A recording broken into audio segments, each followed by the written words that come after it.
there. Good evening. Good day, good day, good day. How is everybody doing?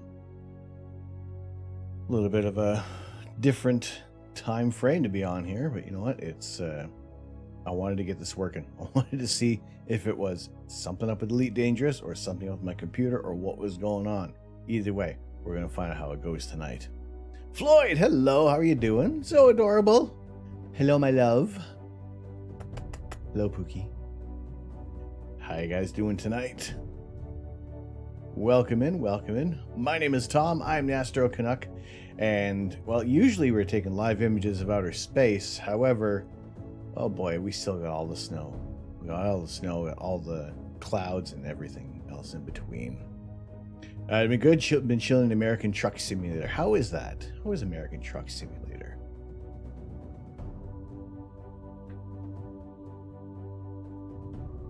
I mean, it's been a while since I've really gotten into, since I've been in the simulation games.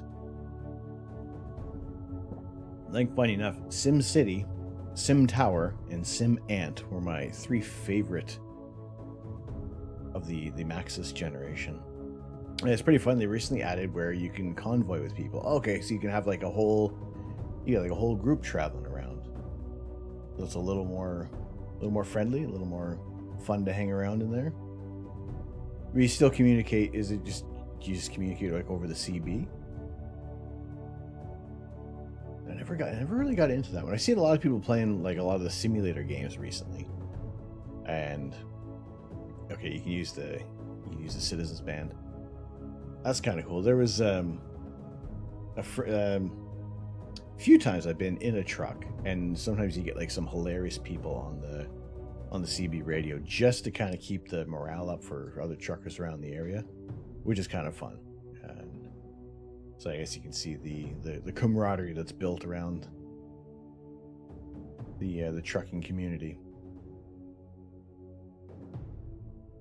So it's been it's only been a couple of days since I've last seen you guys when we finished our build of the Imperial Probe Droid, which was a really fun build, and got a few other ideas to kind of moving forward with some Lego builds on there. And we'll kind of reveal what those plans are as it comes along there. Really crazy how big the map is now. I just recently bought all the DSC. It's a lot of content. Is it like, do you go across America, or are they going to like expand into like Mexico and Canada, or how big is this map supposed to be? Like, is it it isn't like real time? Is it like if you were to drive from like Chicago to Los Angeles, it would take what, like 5 days straight or something like that? Right now it's mostly West Coast, but they're planning on adding the whole United States. That's kind of cool. I think I find it interesting when video games are almost as accurate as they are to real life. Like, you know, looking at I know it's like, I'll use Grand Theft Auto as like my only latest example of just how condensed yet accurate they made it to downtown Los Angeles, and watching like other programs. I'm like, I recognize that. Wait a second, I recognize that. What's going on, Muffin? You wish it's true scale. That'd be fun.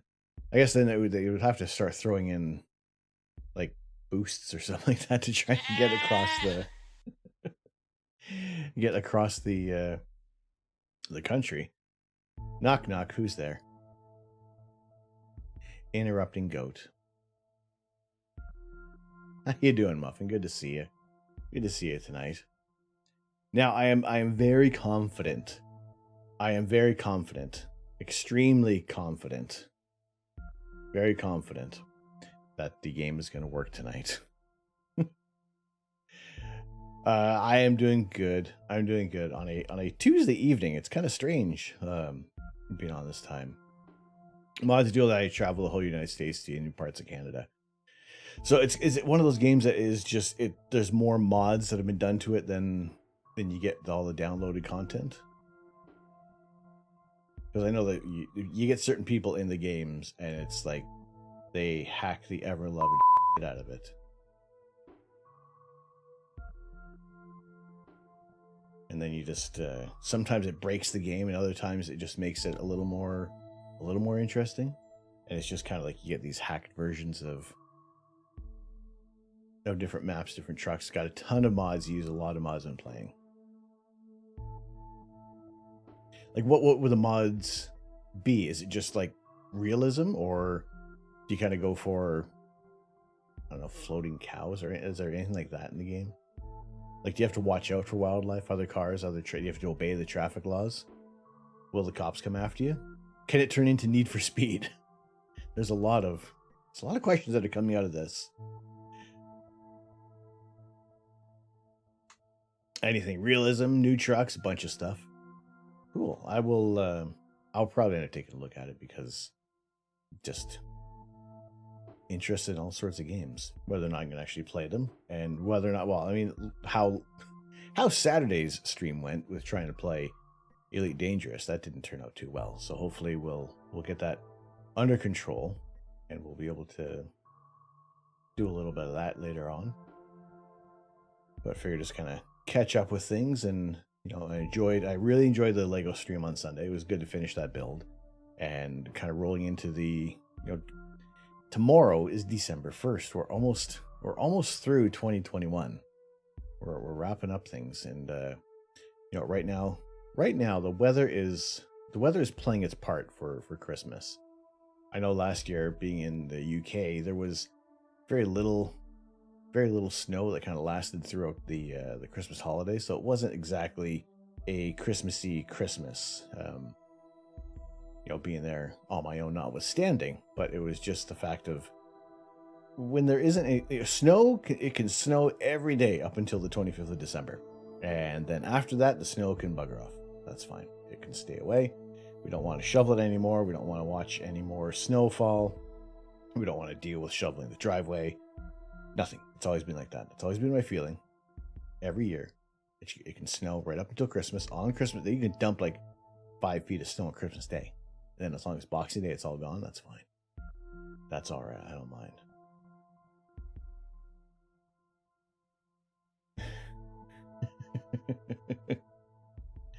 The Old Balls is a little bit of a bias towards Peterbilt. Can you drive? You can. There are Peterbilts in there, right? Is it genuine truck names, or is it like Peter Bink or something like that? Or you're quite lucky to see snow in the UK. I would say it was maybe 5. I could count on one hand. Yeah, it's 5.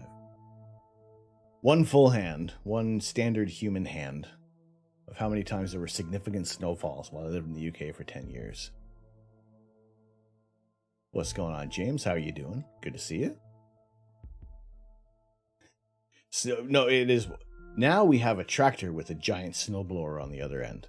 And we sure needed it last week. We had about almost 30 centimeters of snow overnight. So, yeah, it definitely came in handy. What's going on, Third Rock? How are you? How are you doing? Old Balls, how is your evening going? Is there any hockey on? There's no Leafs on tonight, are there? Leafs aren't playing tonight, are they? Kind of made it out there. Without mods, it's just Peterbilt, Kenworth, Freightliner, Mack, Volvo, Western Star, International. I don't know what those last 7 are, but okay. Yes, James, back in Canada now, and away from the UK. Been back here now since July. Yeah, about July-ish. Mid-June, maybe? Yeah.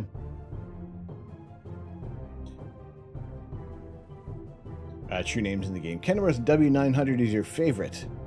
Don't let Old Balls hear you say that. Tomorrow night, Colorado. All right, I'll make sure to have Austin Matthews in my picks.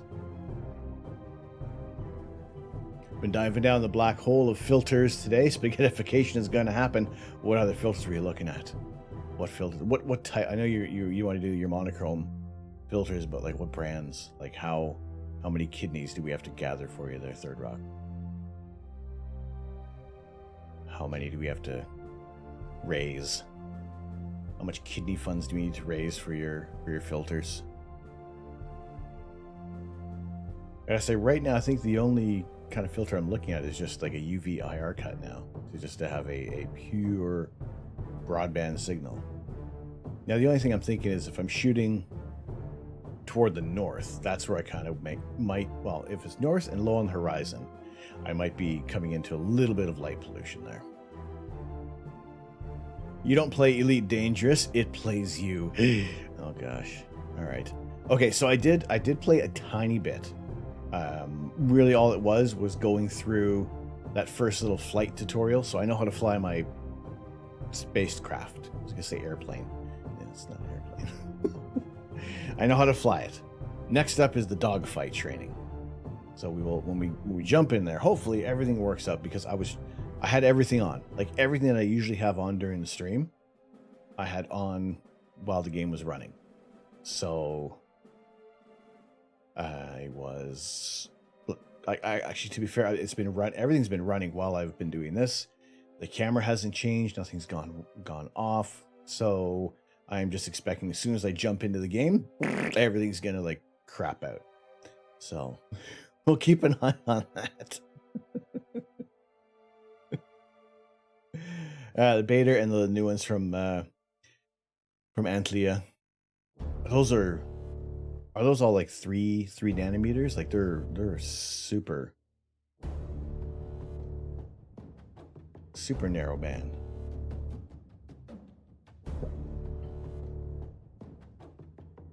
Six and a half nanometer beta, 36 millimeters SHR, about $200 a piece.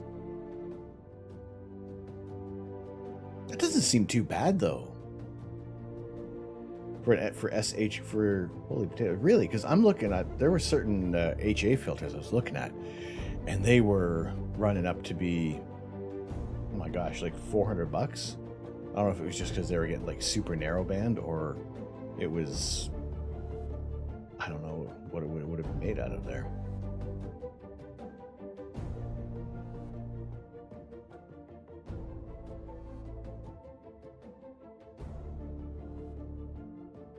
Cheaper than Chroma or Astrodon. Let's see, what was the what page do I have open here for? What was I looking at last? I was last looking at the Esprit scopes, thinking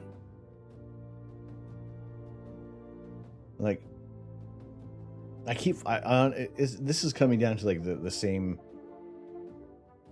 struggle as am I looking for a refractor or a RASA? You know, it's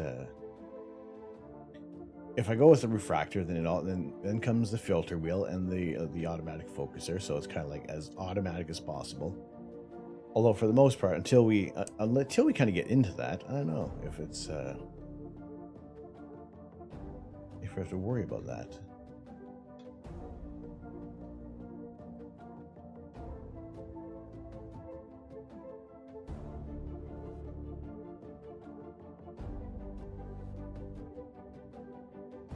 Price, high to low. Let's just look at the highest price filters they have. You won't touch either until you get a full frame and 2-inch 3 nanometers, which is 1,300-ish a piece for SHO.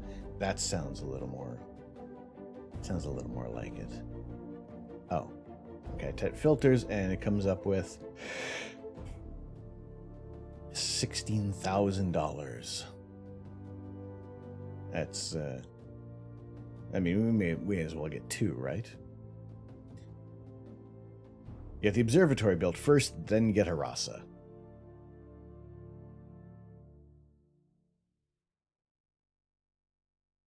Sounds like a plan. Actually, I guess that's kind of like a little notification we should be putting up there what we're going to be working toward, and that is going to be working toward a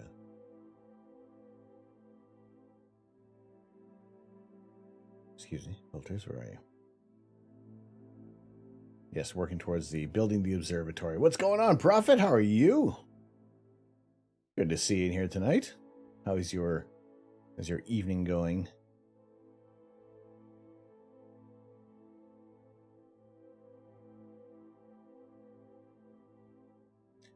Yeah, it's like I said, just a UV IR cut on this end for things, just to have a pure broadband signal. but I would be curious to see. I will be putting in the Optilong L Pro filter for the next time we actually get some imaging.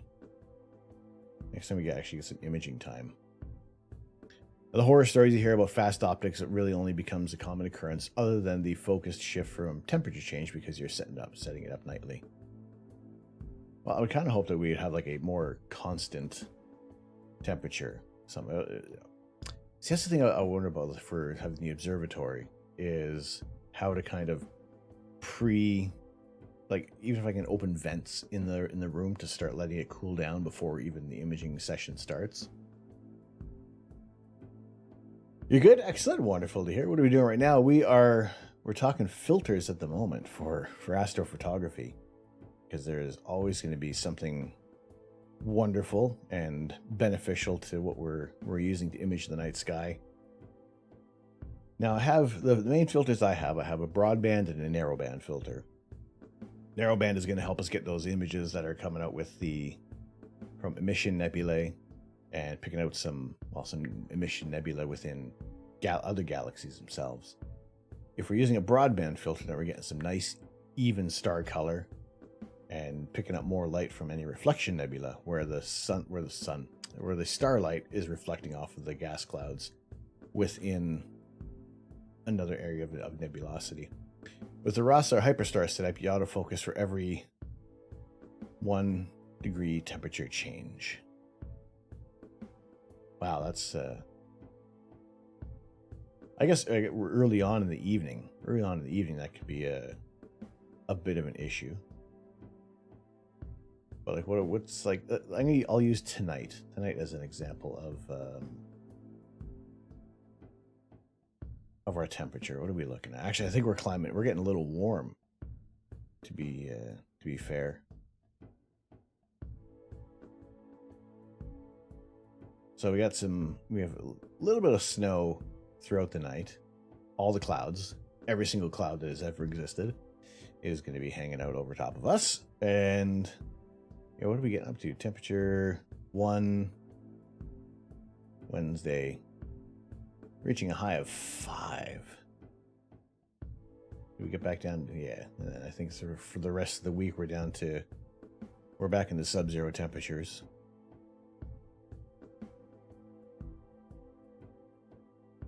A little warmer on Sunday, but that's about it. So it's really, really just the way how temperatures don't change too much, but yeah, I can see how if you have the automatic focuser. But if it's set up to autofocus in Nina, it does it for you. I don't know if the ASI Air can do autofocus. As long as you have the, to be fair, I don't know how deep the autofocusing goes with the ASI Air. I have to check on that. See because I imagine other people are going to have it and have the automatic filter or the automatic focus adjuster. So it would be, or the electronic automatic focuser, EAF. I don't know if it actually will, if you could set it to check every hour, or if there is a thermometer that you can have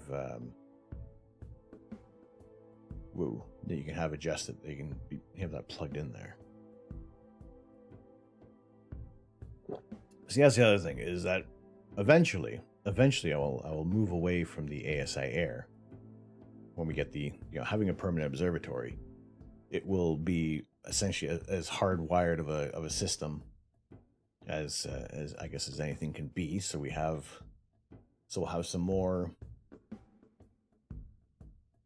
customizable options for our imaging sessions, especially building mosaics, because that's something that I haven't done, and it doesn't look like they have that in the ASI Air yet. Now you can set up your imaging sessions, so you can pick a few different targets throughout the night, which I'm glad they added that. And as soon as we get a good night, we'll try the planetary video stacking sharpening that's been added into the ASI Air Plus just in the most recent update. So we'll see how that's going to work. They also apparently released a program that will run on the PC, so we wouldn't have to use BlueStacks. I'll have to check that out as well, because it'll be interesting to see how that's going to work. I know people were saying, I think within Windows 11 they were having issues, but I am not in any rush to upgrade to Windows 11. It seems like the last time a update was worthwhile and worked was like Windows 98. Now it seems like every time there's some kind of update, some other program is like, nah, I don't like this, I'm going to crash on you. Mini PC like the Lenovo ThinkCentre M900. It's an i5, 8GB RAM, 250GB SSD, and a Windows 10 Pro, so you can just do the RDP into the PC and stay warm in the house. Nice and warm. I'm warm now. It's good. But I know there was, I can't remember who, someone had posted on Twitter last night about that their laptop just bit it. So they were looking for an option for a replacement. It doesn't seem like the an ASI Air or the Stellar View or the Stellar Mate is an option there. Tiny 18.5 by 18.5 by 3.5 centimeters. That's like tablet size, really. That's not too bad. Seems all right. Because really, if you're for your imaging computer, you kind of just need something that's going to run. Really, you're not doing any processing on that computer while you're doing your image acquisition. So, excuse me. I've pulled an all-dayer as well. I've been up since, I was up since 7. There's been no nap.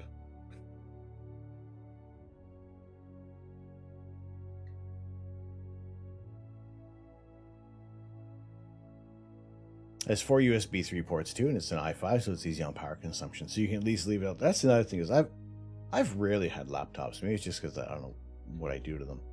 But the batteries just don't laugh. Don't last. If I plug my battery in and it starts giggling, there's something to worry about. Scared to death. Hello. How you doing?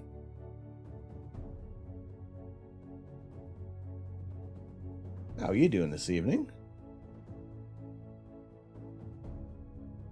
Good to see you in here. Yes, we are yammering on a little bit about astronomy, astrophotography, complaining about how much red there is on our clear sky forecast. We want green.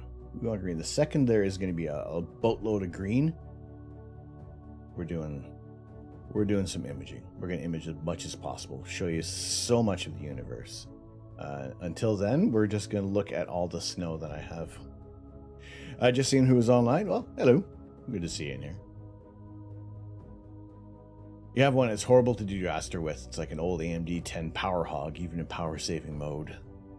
I think my laptop previous to my my latest laptop was, it just, like, you could leave it, you have it plugged in, and you could see the battery kind of going, yeah, no. Yeah, they're so, I haven't heard a lot of people, actually, to be fair, that are having a great time. It seems like there's a lot of time to go back, do some reprocessing of some data. You know, we've done it here as well. I think the only kind of disappointing thing is for certain files, it's the probably shooting some flats would have done wonders, because now I say, not of any boycott that we don't shoot flats, that we are going to have to start shooting flats to combat any vignetting there. In the bat meeting today, everyone was complaining about garbage weather. I did see that the notification went up there. I will be aiming to join the bat as soon as I kind of go through their little video refresher course, and yeah, just kind of agree to everything and be happy to join in on that, because I would imagine, I would like to think that some of the data I would be able to contribute could be worthwhile, and it seems like a really fantastic idea what Astro Biscuit has got together.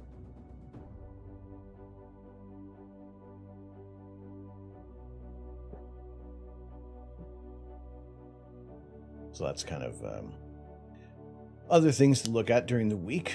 Earlier on this week, actually, there was a couple of things last night that have been put up on our merch store. It's open to everyone, unlimited by focal length anymore. Yeah, I was seeing they were talking about like kind of proposing and choosing different targets throughout the.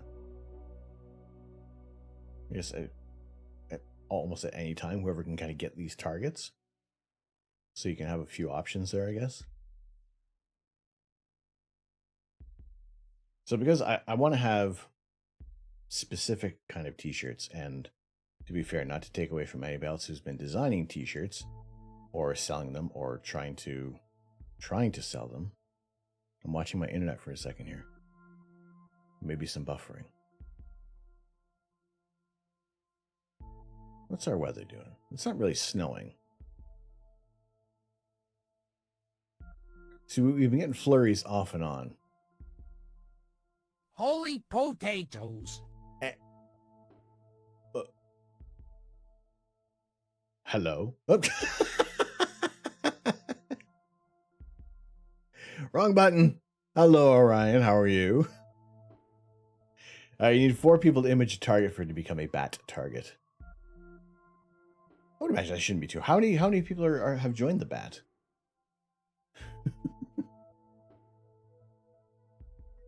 Yeah, doing good. Doing so good. Doing so good, in fact, that where's this one? Have I wait. I don't have a button for this one, do I?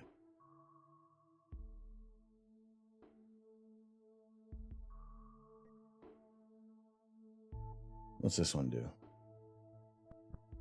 Listen to your mustache. The hell was that? All right, wrong button. I'm gonna need to add a gaming.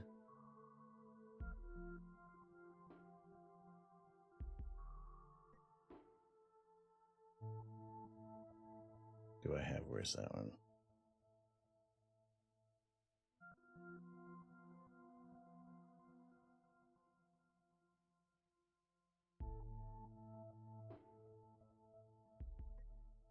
Okay, there we go. Right.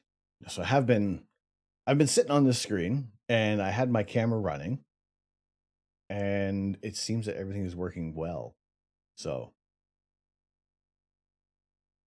what was that shot there? 100, probably about 150 or so. I can't see why there wouldn't be so many more targets, or is it are there more people who are just kind of? I guess I really got to get in there and get some answers about the bat. Because yeah, it sounds like it seems like it's a fantastic idea that he's got set up there, and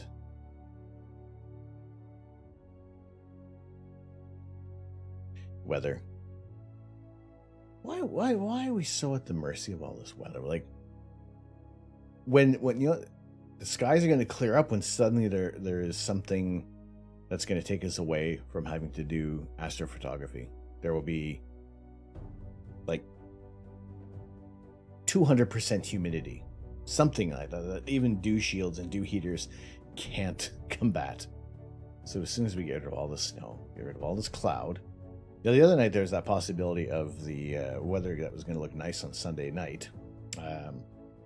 However, like I said, guys, earlier, I was complaining about how there was a pain in my shoulder and a pain in my neck, and it is finally starting to subside. But no, it's just been I conked out Sunday night, and I woke up at like 5 in the morning thinking, well, there goes any imaging time. Weather's been rather crummy across North America, the UK, and the European Union.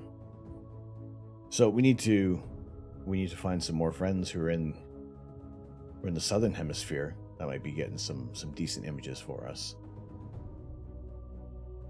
Now that I've also I did recently join the Royal Astronomical Society, and there was something in there about being able to have access to some of their telescopes. So I haven't gotten into it. Again, another deep dive into that organization, but see what else we can do within it. What other benefits we have access to. I got a newsletter the other day, which is good.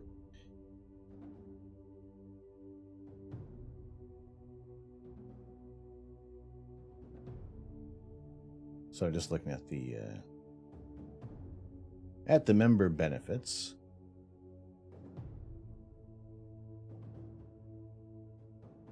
So I think there are some people I need to reach out to. Some people I need to reach out to at the Royal Astronomical Society of Canada. Let's see if there's other things that we can do for astronomy outreach and other programs that people are interested in, and any other time that we can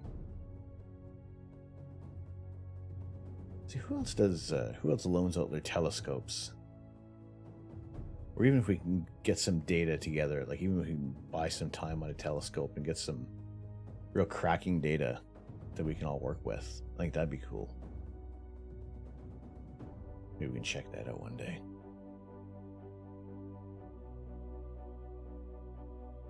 But I'll look into that a little more this week. We're getting things together with the business with Mrs. Canuck, and I gotta say it's interesting what happens when you put your posts out on a boosted post through Facebook, and just the people who think it's okay to comment asinine things to your post. Like,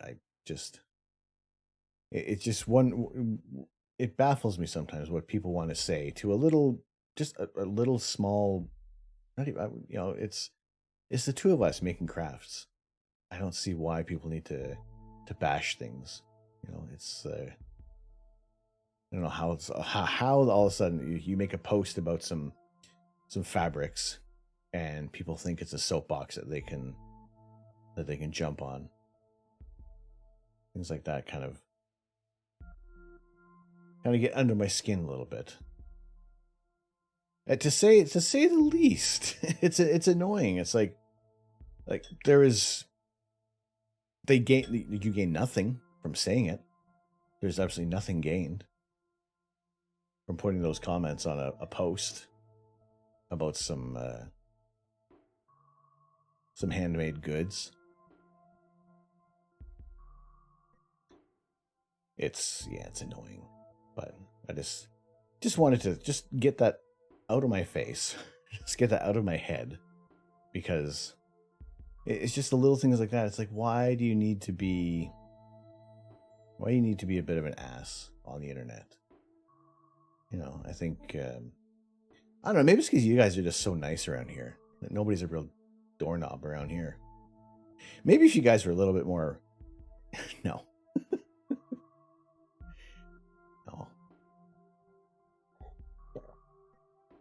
No, I like how everybody is in here. It's a wonderful, fantastic community.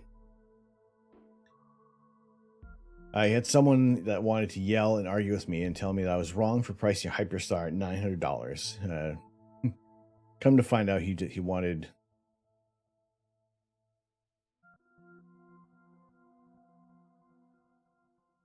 Come to find out he wanted one, just wanted a huge deal. That's the other thing. It's a very similar thing when you're trying to sell things online, and then people will ultimately try to supremely lowball you on things, and it's like, that's just insulting. Realize that they're I think the only people who are actually you can safely lowball are people who are charging triple or double for Xboxes and Lego sets that aren't retired yet. It's like, if you're trying to resell a PlayStation, I'll give you an extra $50 for your troubles. And that's it. Oh, you have the Star Wars set that you got from the San Diego Comic-Con? What's the price of a ticket? I'll give you your price of admission plus another $20. You know, and if they say, "Oh no, it's worth way more," it's like, who else is buying it? Who else? I told him, "Fine, you sell it to you for the price you want, then you're going to sell me your house for the same price." Seriously, it's like, why? It's the same way as like when you have like a garage sale. It's like all of a sudden people think that you're selling garbage. I'm like, well, I wouldn't be selling garbage. If I was selling garbage, I'd just be taking it out to the dump. And these things still have value. You can have something that's like brand new, still in the package. You just never used it. And let's give an example of a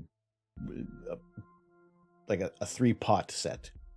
You know, you got like a boiling pot, a little saucepan, and like a regular size pot. Say you pay like $50 for it, still brand new in the packaging.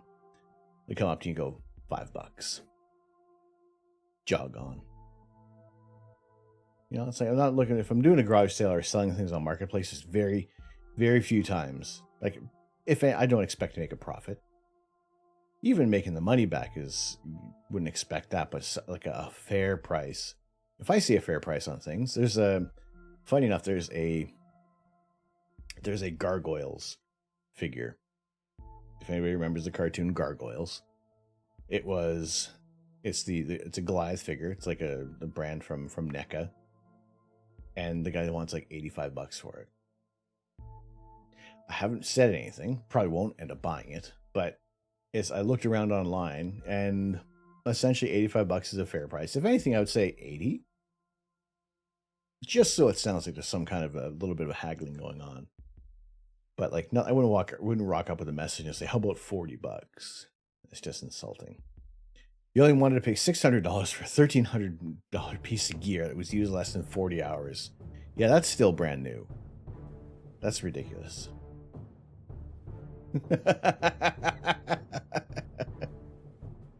Yeah, I'll give you kudos for that one. Now go away, or I shall taunt you for a second time.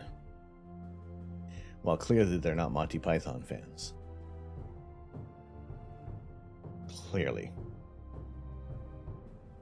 Did you end up getting rid of the Hyperstar, or do you still have it? Because I'll give you $650 for it.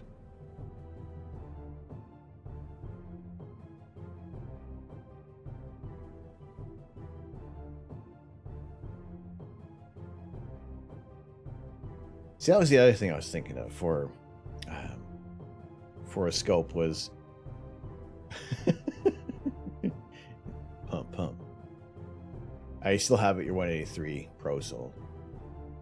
See, because that can go on. What do you have that on? A C6 or a C8? Because I was thinking it was the whole idea of having being able to have the scope that would be deep sky or wide field. So I was kind of thinking like along the lines of like an Edge HD or something like that to a C8 non-Edge. What's the difference in the price between those? What are we looking at? Because do I throw another telescope into the mix of what I'm looking at here?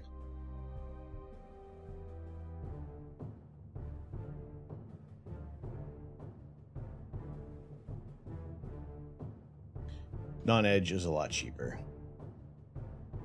An 8-inch, $1,750. Go up an inch just an inch and a half more is almost $2,000. Who's gonna pay $2,000 for an extra inch and a quarter?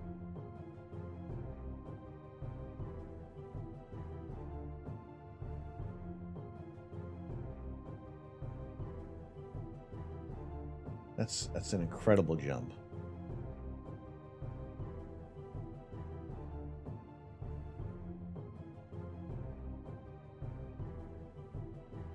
So if we were looking at put me on the waiting list. Nah, that's okay.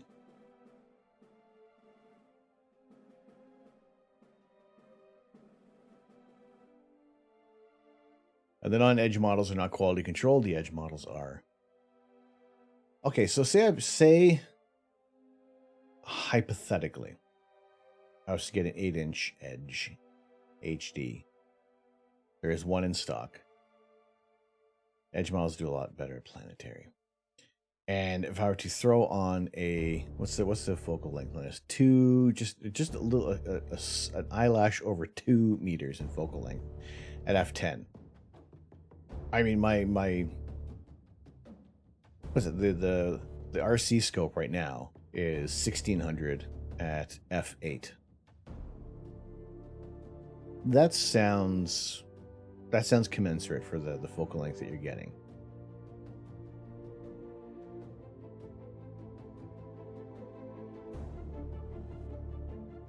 However, if you have a edge models do a better job. Planetary, however, if you have an issue with the SCT non-edge, Celestron will take care of you. So this is 1.25" accessory. So can you use 2-inch accessories, or have to have to switch back to 1.25"?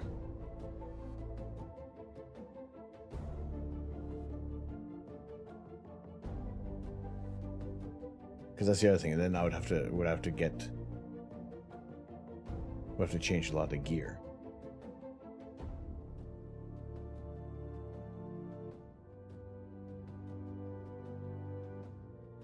Then if I was to throw a Hyperstar on here, Hyperstar, I'll use your price of $1,300. So right there, we're at $3,000.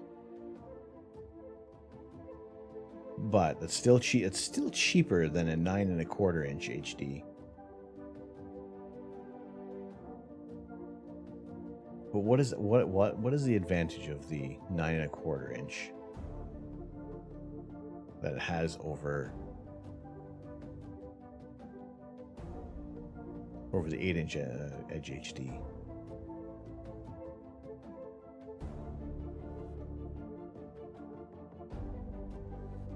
Like just a moderately longer focal length, same focal ratio.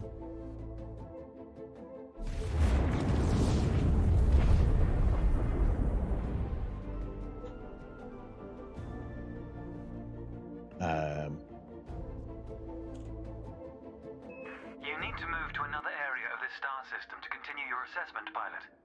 Rather than travel for the next year using your thrusters, you can employ the ship's frameshift drive to increase your speed by a few orders of magnitude. As you've already secured your ship by retracting hardpoints, we can proceed. Throttle up and engage supercruise. Something just exploded while I was paused in the game. Clearly, it didn't like that I was paused for so long. All right, hang on. We're going to jump in. I'm going to jump into this in a couple of minutes here.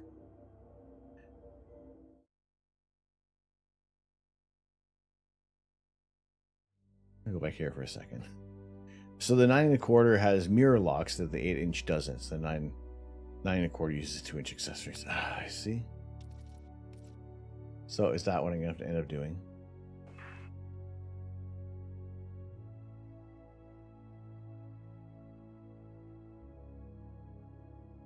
It's because everything else is 2 inches.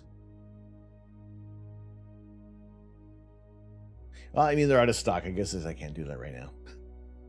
Oh, well.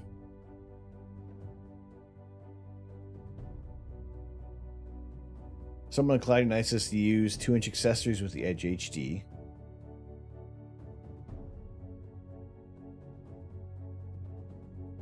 I'll just throw one of these in there.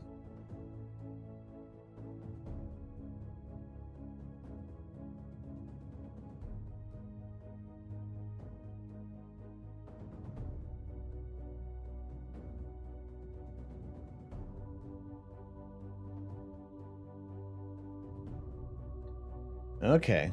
All right. Oh, thoughts and thoughts and thoughts and thoughts. What's for using the Hyperstar, what does that switch the focal length to?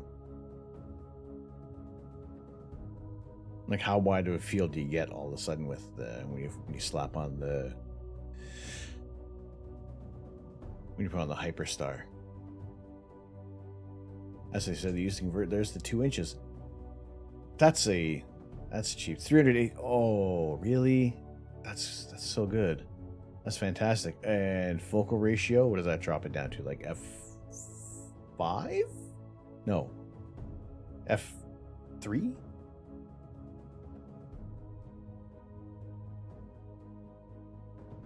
Oh, off.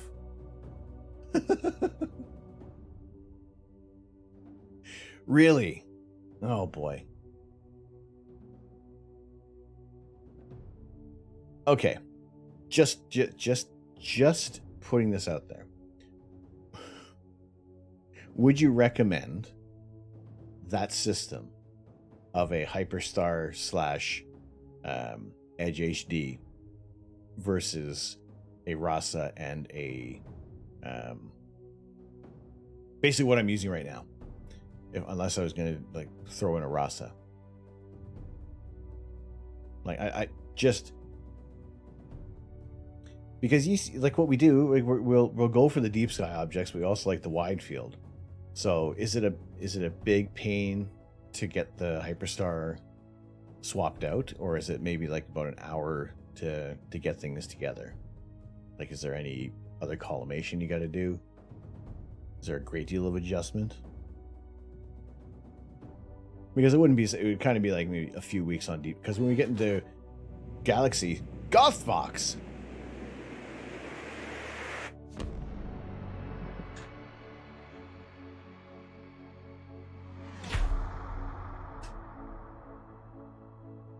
Hello, Gothfox. Hurdy-gurdy, hello. Oh. I knew I forgot to do something. There's always something. Oh.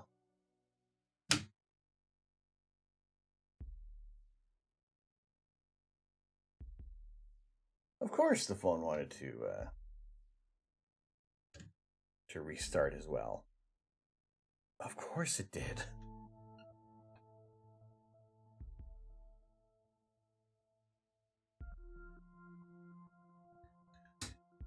Yes, pretty much.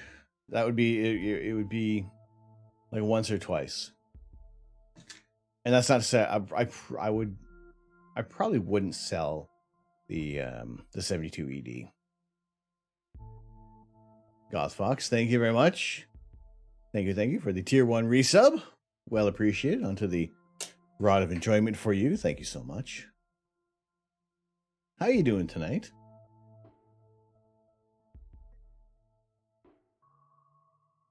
But yeah, if I was doing the Edge HD, it wouldn't be like every other night. It wouldn't be swapping things out.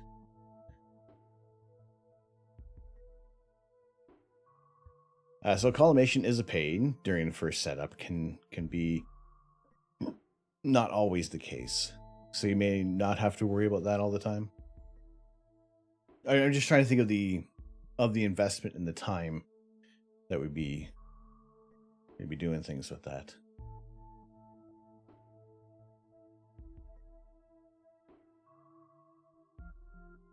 You're tucked up in bed because it's super cold while Rye drinks his disgusting tea. How disgusting is this tea again?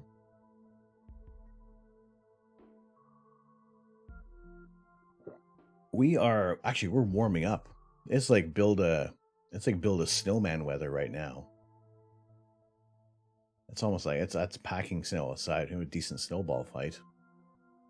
But later on, next couple of days, we're gonna go back down to sub-zero temperatures.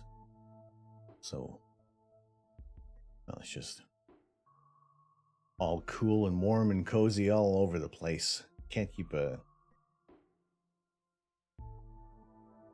decent temperature at the moment. And it's also a bit of a pain because I wanted to build an outdoor ice rink, and like the temperature keeps going up and down. Just gonna end up with a little itty bitty swimming pool for ants in the backyard. Your tea is perfectly acceptable by the Queen's standards. Well, it's been a while since I've drank. Actually, there's one I accidentally drank tea a few years ago. And it was one of those days when people were just saying around the office, tea, and like knowing full well that I drink coffee. But it was just one of those things where I got a cup of tea. I didn't say a damn thing. I thanked them for making a tea because they made a tea. I wasn't about to say no. What are you handing me this swill for? No, I accepted it. I drank the tea. I become that much more British on that day. You only need to collimate when you switch them out. However, with the Hyperstar, you can tighten the screws down a little more than snug, finger tight. It usually holds collimation. Check it when you put the Hyperstar back on.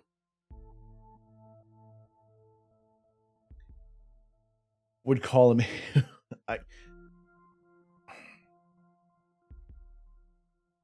Now, if I had unlimited kidneys, then I wouldn't be fretting too much about what scope is going to go in the observatory.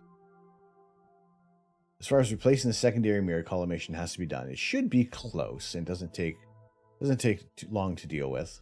Cloudy night can be done with an artificial star in less than an hour, which is probably when things would be done. I'd also have to get my hand on an artificial star because I tried to get my hand on a real star once and it burnt my fingertips.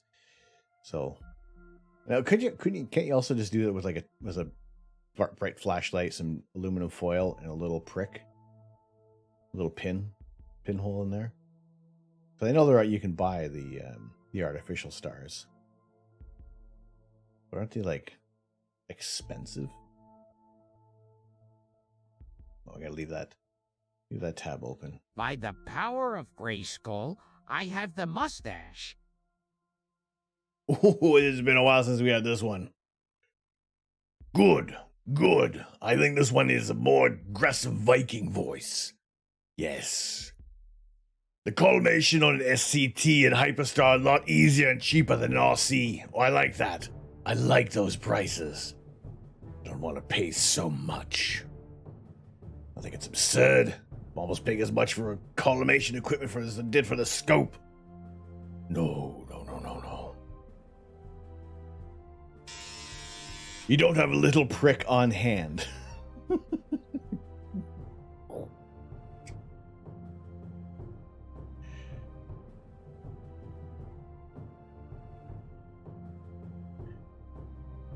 Hi-oh. All right. I was looking for the artificial star. Thank you.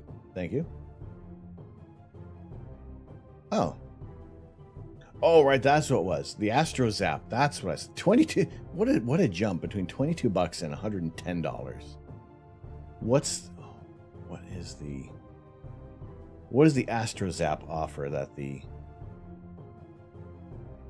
other one can't? Is it just that this can sit on a table, or is it more you adjust the brightness more than?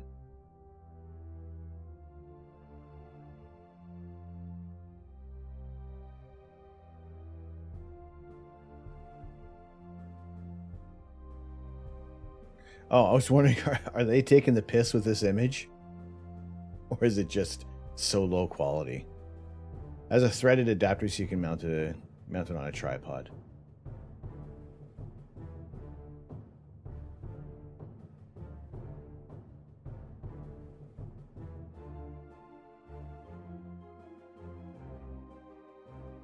Okay.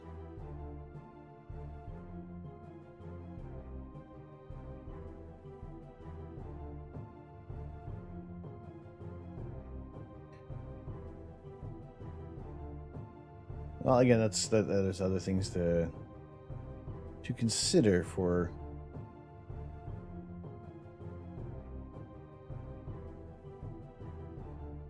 Now, do you have to have it like far away, or can you kind of keep it fairly close by? Recommends approximately 100 feet. Farther away, the better. You can start losing contrast in the eyepiece. Indoor use is a possibility, although we recommend collimation with the scope in position. See, this seems a little easier. This, like using the artificial star with an SCT, just seems there's less faff to deal with than there is with an RC scope.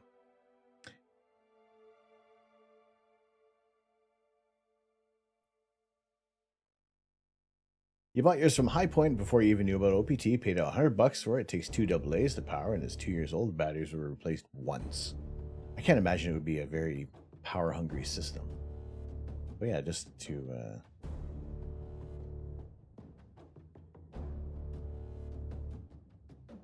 mean, yeah, it does seem infinitely easier for that than it does with the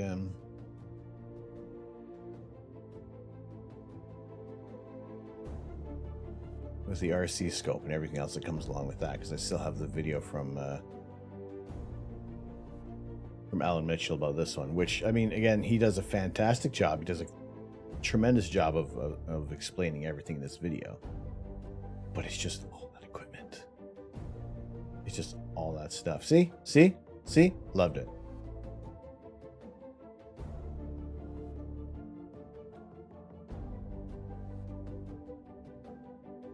Yeah, those laser collimators are super expensive. That's what I was saying. If there's why isn't there like some kind of loan program where you pay $25 plus shipping, you get all the equipment, you send it back, you know, you put a deposit on your credit card for $300 or something like that, and then that's it. Why don't we just do that? What if we did that? What if that was the thing? What if that's I will buy the equipment and then rent it out. All I ask is that you have a deposit put on there, and then I would imagine there's probably people all around. I'll give you the shipping label address. You can send it back and everything like that. So everything's all included, easy peasy. Get your scope all fixed up and send it on back. We'll send it out to the next person. You didn't want to shell out the cost to your local telescope shop. Told you about the artificial star.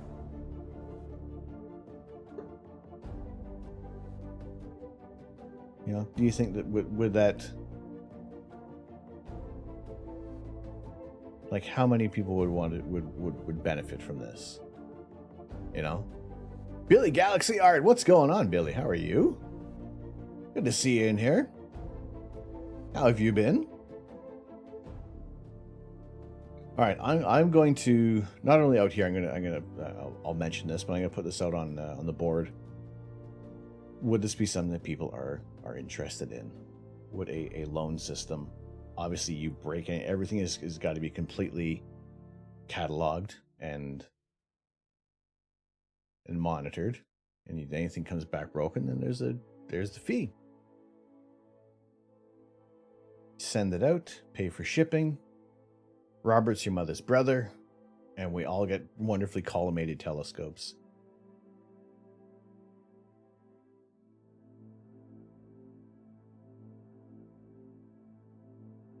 Yeah, I'm gonna see if there'll be people up for that, because I cannot be the only one with an RC scope that may need collimation. I'm not the only one with an 8-inch Ritchie-Chrétien telescope or any other kind of telescope that would benefit from using that. Yeah, good to see you in here, Billy. Good to see you in here. Let me see if I got this button working again. It just seems to take so much longer than before.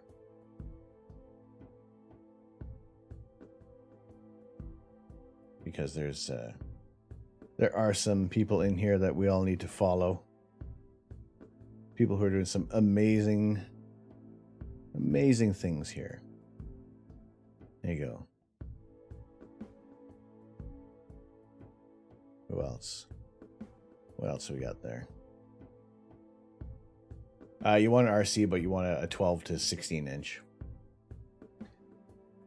See, I'm like this 8-inch scope is the largest one I've used, and I would probably say that as far as until we get like a permanent observatory set up there, like I don't see going any larger for the meantime. But definitely want to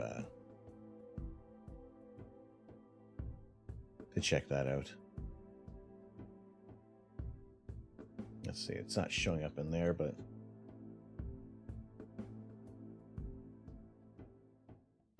drop one of those as well for whomever is around there for a shout out. Always glad to see what other people are doing. Some interesting things on Twitch. It's always some fun things. So I think that's what we'll do. I'm going to put the word out and see who would be interested in that, and just kind of see what I need to do to make sure that I am covered if anything goes wrong with the equipment. Your next SCT isn't happening until you have somewhere to leave it up. You want an Edge 14. That thing stands taller than you at 6'4". You got to take care of yourself as well. Like, just taking down I wouldn't want to be taking down all my telescope gear every night, especially once I started setting up the 8-inch scope. I'm thinking, this is very, very cumbersome to be moving around. And then if anything slips, if I slip, because, you know, I'm a bit of a klutz. That's also who I am. Not only am I the Astro Canuck, I'm a klutz. So, yeah, taking a larger telescope down, up, you know, setting it up and taking it down every night, yeah, that's not going to be. That's not what we're going to be wanting. That's not what we want to do.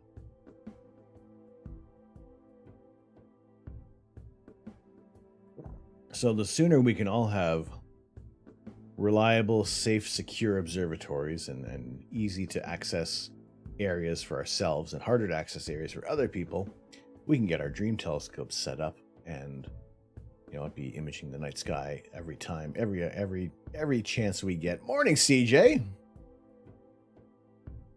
Morning. Morning.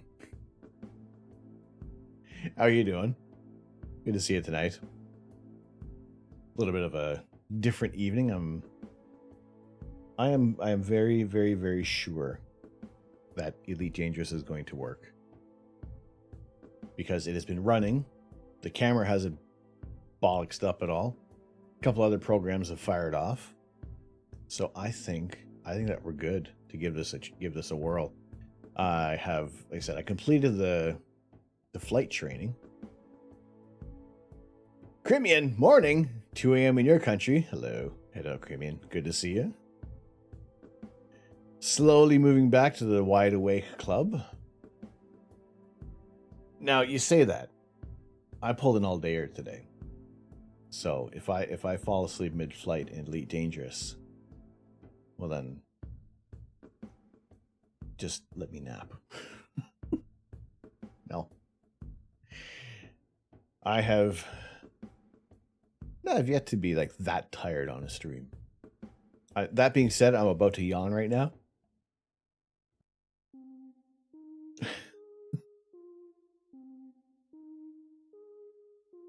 Jinxo, what's going on? Former Hellbringer, how are you? Good to see you again. Good to see you earlier in Shippy's stream as well. Admittedly, you've fallen asleep at the stick on Elite. I fell asleep one time playing the Force Awakens Lego, and it was just I woke up to just BB-8 bouncing into the corner. Another note on the 8-inch, the 2600 268 is the biggest sensor you can run due to the image circle. Okay, so 533 should be actually check. Will the 533 be fine on that? Like, I don't also want to have to all of a sudden change cameras.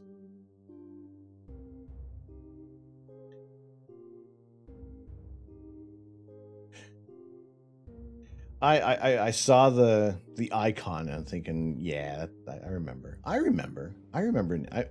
It's weird things I do remember, but I'm also kind of I'm happy to remember other people and catch up when they've changed their names the odd time. So, but yeah, glad to have you in today. My camera will be fine. Okay, good. So I don't have to think about upgrading a camera. You ran your 183 MC Pro and your C8 until you got the APS-C. Okay, good. Because it's I wouldn't want to. That's the other thing with changing with the Rasa, is I haven't. I'm talking about all these telescopes that we're thinking about, and like not really taking into account if the camera is the pixel scale is gonna work out well, because I haven't checked on the Astronomy tools page. So there's, like I said, there's tons. So I guess if I really want to really boil it down to everything that I'm looking for telescopes, it would have to be 3 different scopes. An Skywatcher Esprit, be it 100 to 150. Let's pretend that we have multiple kidneys in the freezer that we can sell to make up for that money. A Rasa. If we go 11, that's going to have to be the observatory with an upgrade. Pardon me, an upgraded mount, or an Edge HD with a hyperstar, so we can go deep sky or wide field. That's the M51 you shared the other day. Was the MC Pro on the C8. I want to go back to that image for a second. I'll go back to that. That was a... I don't know why that clearing my throat just tickled me a little. It sounded so Hollywood. Let's check out this Whirlpool Galaxy from Third Rock, shall we? Done with a 183 MC Pro on a Celestron C8.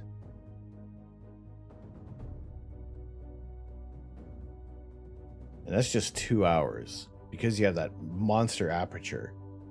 That's fantastic. Well, Jinx, I've been doing well. Senior Demon King. Kind of in the new place now. We've settled into the new home. We've been here about has it been 2 months? Probably, yeah, it's been about 2 months now. So we kind of got things settled in. We have our... Well, the weather isn't cooperating right now, but there's you can see for how much sky you can't see, how much background you can't see, that we have very dark skies. When's the next move? No next move. The only kind of move I'm dealing with is when we're going to move the telescope from the deck to maybe closer by my office. That's the only move we're considering. That's the only one I'm looking after. And those are 2-minute exposures. That's good. It's seeing the cloud of stars around the satellite galaxy. I love when that's really highlighted. Now it's funny the way how you have processed it with these colors, and I always feel that I never err towards like the blue end with galaxies. I always kind of have a lot of like beige and brown coming through. Do I have any tabs of Instagram at the moment?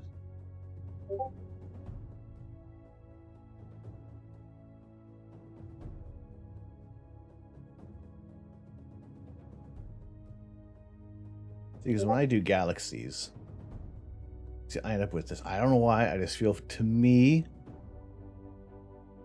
that's more of like natural colors. That's just how I end up processing things. Glad to hear you're keeping well. It's good to see more people. It's good to be back on Twitch as well. It's still only been like a month since we've actually kind of come back, and even then, like maybe like 2 weeks that we've been back at a regular schedule because the internet has finally been sorted out in the area.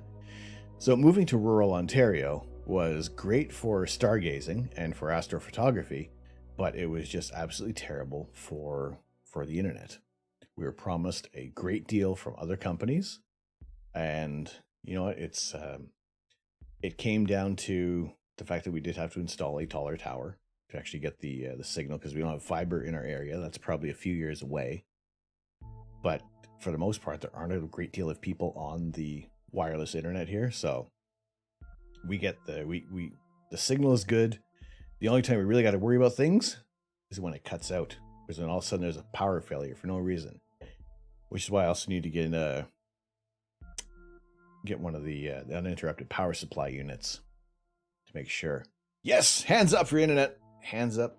Who wants the internet? I do. I want the internet. What's going on, Belly? How are you?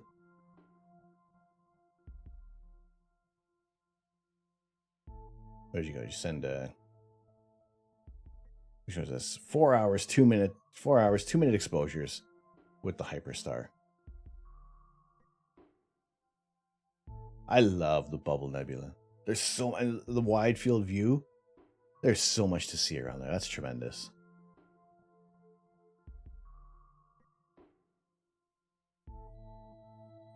Yeah, third rock. That's really good. That is fantastic. Yeah, how's that? There we go. That's working again there. Is that working still? See, sometimes this comes up a lot quicker than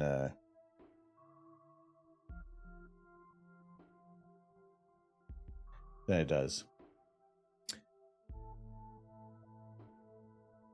So it was before, and it occurred to me that if we made a spaceship that could travel at the speed of light, that spaceship would need infinite mass to move at such speed. So if we did crack it, build a spaceship, zoom off at the speed of light, because the ship is now an infinite mass, that won't mean that all the other mass in the entire universe will be attracted to that mass, as a bigger mass pulls smaller objects. And thus, if we do it, the entire universe will collapse on the spaceship. Well, then we'd be...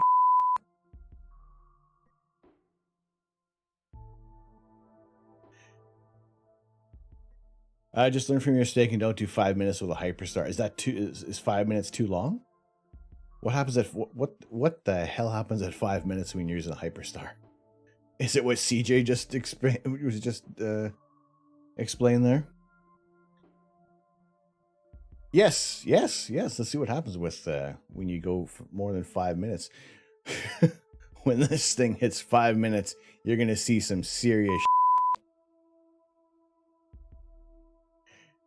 No problems for the shout-outs. Again, just sharing the love with everybody who's around on Twitter, Twitch, and Twitter. Yeah, Twitter. I'll follow you on Twitter, too. It doesn't matter.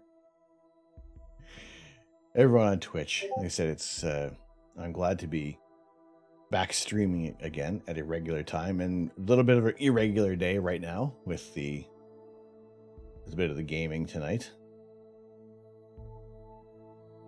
Close to that all-in attack.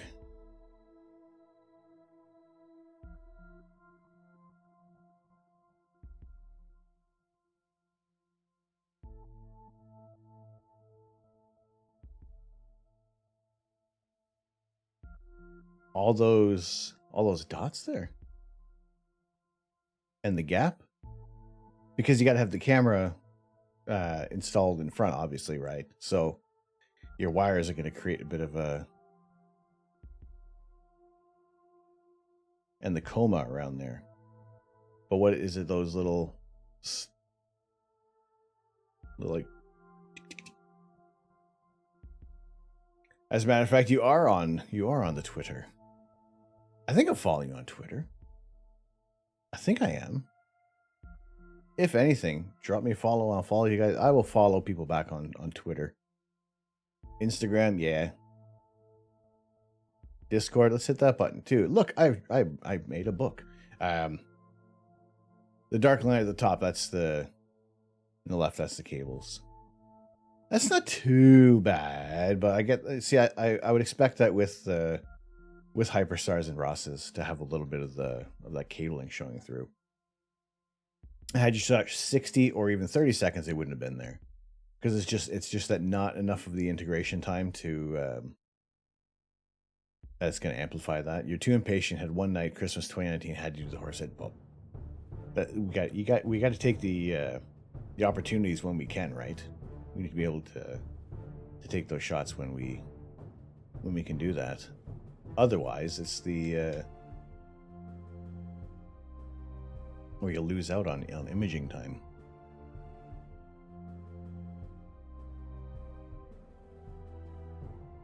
We're on all the socials. All right, good.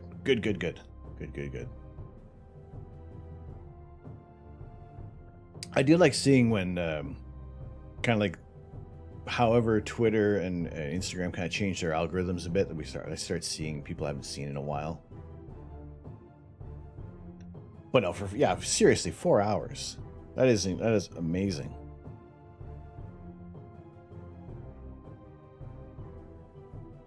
I love this kind of like this push of maybe see or almost the drop of like the clouds behind the horse head. And just knowing that's like, you look at it and you got to realize that that's like a whole plane of emission nebulae behind the horse head. So that's all that's in shadow. unless you're going to look at it in like infrared. But that is very cool. That is very cool, Third Rock. Howdy doodly do. What's going on, Quiglius? How are you? Is there like a cowboy theme today or something? Because you're the third, possibly fourth person, I believe, that said howdy. Hi, I'm Buzz. Howdy, howdy, howdy, howdy. Did you guys like have a meeting? All right. Every time you pop into a chat, it's howdy. Today, for a Tuesday, say howdy. Must be watching Heartland. I can't remember the last episode I watched on that. I am like probably a few seasons behind on there. I think Mrs. Canuck is as well. That was one of those shows where that was the background TV program doing anything there. Funny enough, for the Mobro, or for the Mobro reward, there's no Flanders type mustache in there. All right, you're gonna run for a bit. Mrs. is off work in 30 minutes. You'll be back. No worries. Third Rock, good to have you in here. And again, thanks for sharing the images. As always, those are tremendous, and I want to steal your hyperstar off of you. So we will. Maybe we chat soon. Well, not incredibly soon, but you know.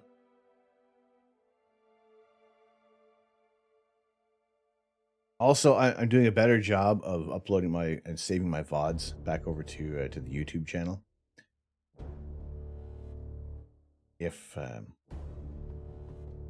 I mean, we're at a nice little number of 51 subscribers on the YouTube channel, and right now it pretty much is a holding place for my VODs, which will start to change because I do have some ideas for what I want to do, and I think I just have to make any kind of video that isn't a past stream right now. Always showing examples is a good way to help people decide on gear. This is true. This is also why I am also of the idea that I want to have more gear for the sake of showing people what is possible, what's available, what you can do with certain bits of equipment. So I think that is something I'll maybe start reaching out to other people. Like I said, was talking about just with the bit of tech for getting your scope collimated. I want to price all that out, see how much it's going to be, and then work on, and just because I said it, what I wanted to do, what I was hoping would be out there is, why not get it started here somehow? Get it started here, and we will start a loan program for telescope equipment.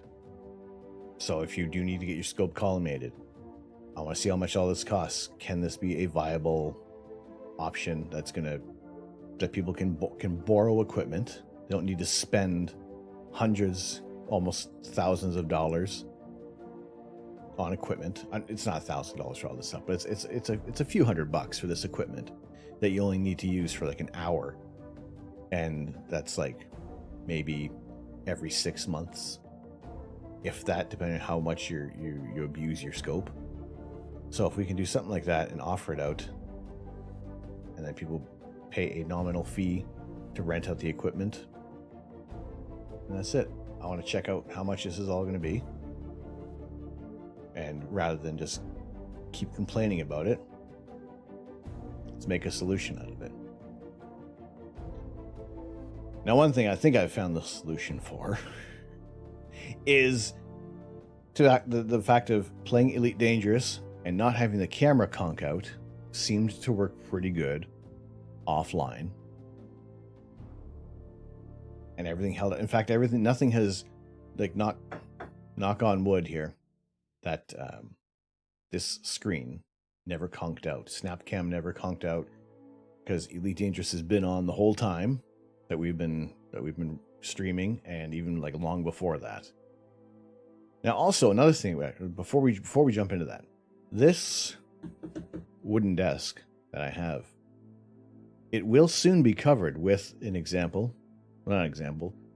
a desk mat that I have on the merch store.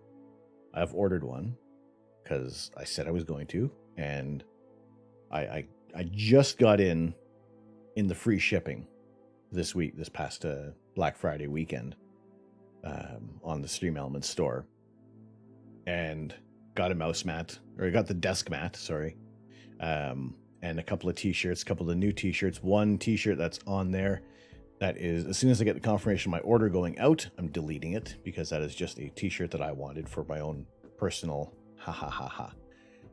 So that there's one t-shirt on the merch store right now that is super limited edition, and I only put it up at that price is because I figured that it's just going to be me buying it. So it's just so also what I want to do is, there are t-shirt ideas that I had, and not to take away from other people who might be designing t-shirts and selling them online, but I have the skills and means to design the t-shirts that I want. So I am slowly going to be rotating some, like I said, some super limited edition shirts that are mainly just for my little brainchild's children, my brain children. Yes, yeah, that is one that, also because it is like it is just blatantly a Star Wars reference there. So I just thought it'd be like an obscure thing to have. So something like that is going to be, as soon as I get my confirmation that the shirt is out, because I don't know if I like take it off, that all of a sudden Stream Elements doesn't have the like a reference file for it, so I don't want to muck up anything like that. The Lego style Astro Canuck shirt, that's new, that's staying up there in honor of our Lazy Sunday Lego stream. So yeah, just other things that kind of tickle my fancy that I just want to design. So we'll have those. The desk mat, hopefully that thing looks nice. I will be, and I'll let you guys know if it is actually absolute rubbish or what. Figure I will be the guinea pig for recommending that thing or not. The Holy Potatoes mug will pair well with the Astro Canuck mug at work. The Holy Potatoes stuff, those are all new. Those are based off of our emotes, which today is the last day for our mustachioed type emotes from, well, I guess, I'll say by the next stream, by, unless Wednesday or Thursday is going to be clear, by Friday night stream, they will all have the Christmas treatment to them. So this is the last night with the mustachioed emotes. So I will Christmas beards and hats, things like that. So yeah, it's as much as it is like I enjoy what's put out there, but it's also like this weird little bit of my own, whatever kind of tickles my fancy. If it makes me laugh or makes me groan, then I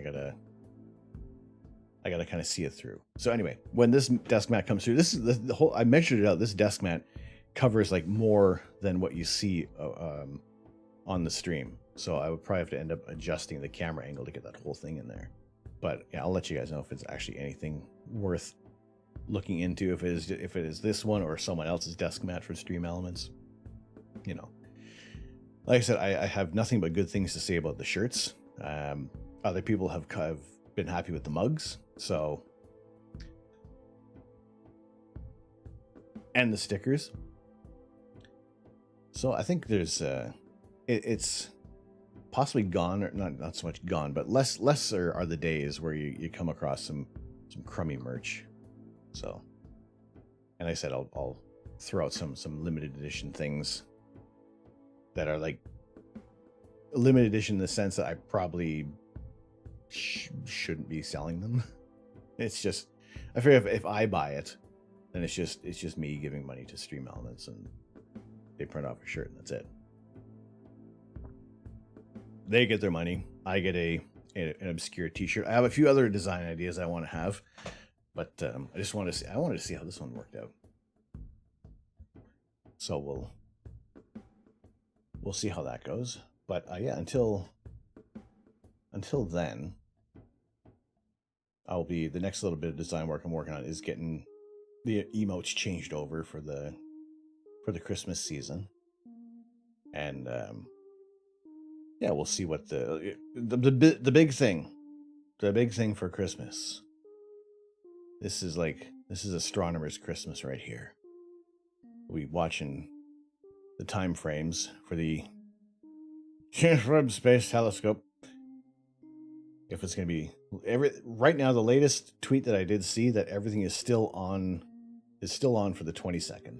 So that's looking like about 7 a.m. Eastern Standard Time for the launch. Or well, 7:05 or something like that. I have to double check, but it's early in the morning. That'll be an early morning stream on the 22nd. So we'll have all the coffee. We'll have all the coffee on that one.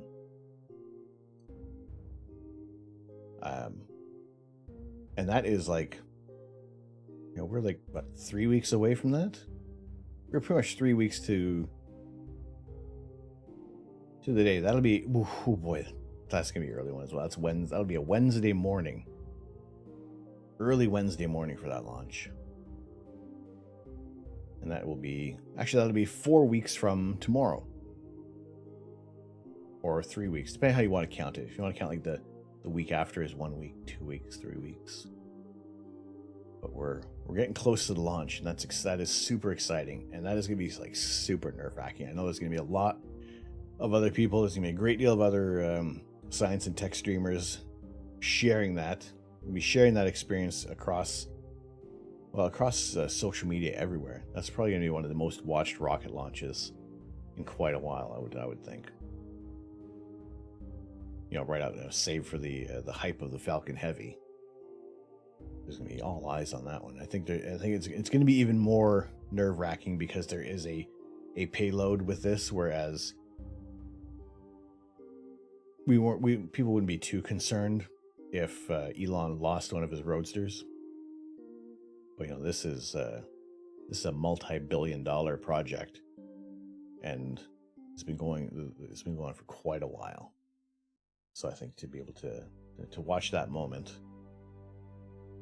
to watch the James Webb Space Telescope, I said it again, to have that launch, that's going to be an incredible thing to see. Now I watched a fair deal of the Ariane Space, watching their launches, and it's interesting just how you kind of compare the launch broadcast style or the broadcast presentation story to how SpaceX does theirs, and it's very smooth. It's very well done.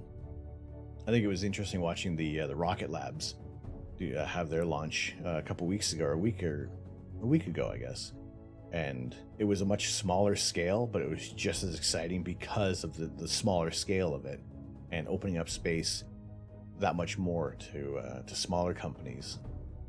And just being able to have a rocket that you can transport and have set up in a couple of weeks and have it transported in a trailer, essentially. And everything can be set up with a small team as well. So we'll keep our eyes on that. We'll make sure that if there's any major changes in the schedule for the Voldemort scope, we will make any adjustments to our schedule there. Also, the Lego version. The Lego version is that idea has reached its 10,000 supporters, so that'd be a really cool build if in the next year or so we see that. Air support. What's going on? How are you? Is it possible that black holes could be a wormhole, since you heard that like white holes spit out huge chunks of rocks? White holes would be more of a hypothetical, theoretical object. Black holes, the sheer gravity that is created by a black hole. I know watching Interstellar, you kind of get that feeling that maybe a black hole isn't as violent as it sounds. But unfortunately, the closer you're going to be getting to a black hole, there is that moment of spaghettification where the gravity is eventually just peeling your atoms bit by bit, and you're experiencing that much more of a gravitational pull from your head, from your feet, if you're falling feet first, that you are pretty much spaghettified as your atoms are pulled into the singularity. Now, you want to look at the fantastical sci-fi views of that. then the fact that you just can't get a signal out of a black hole can lend itself to those kinds of theories, those kind of hypotheses, those wonderments of space, that because these objects are still so new to us, that you want to explore as much of the possibilities as you can. Now, the same thing goes with if you're looking at a wormhole like an Einstein-Rosen bridge, where the fact that you meet that singularity, and as soon as any mass is supposed to be passing through the bulk, then that causes the instability in a wormhole, and the whole thing just collapses.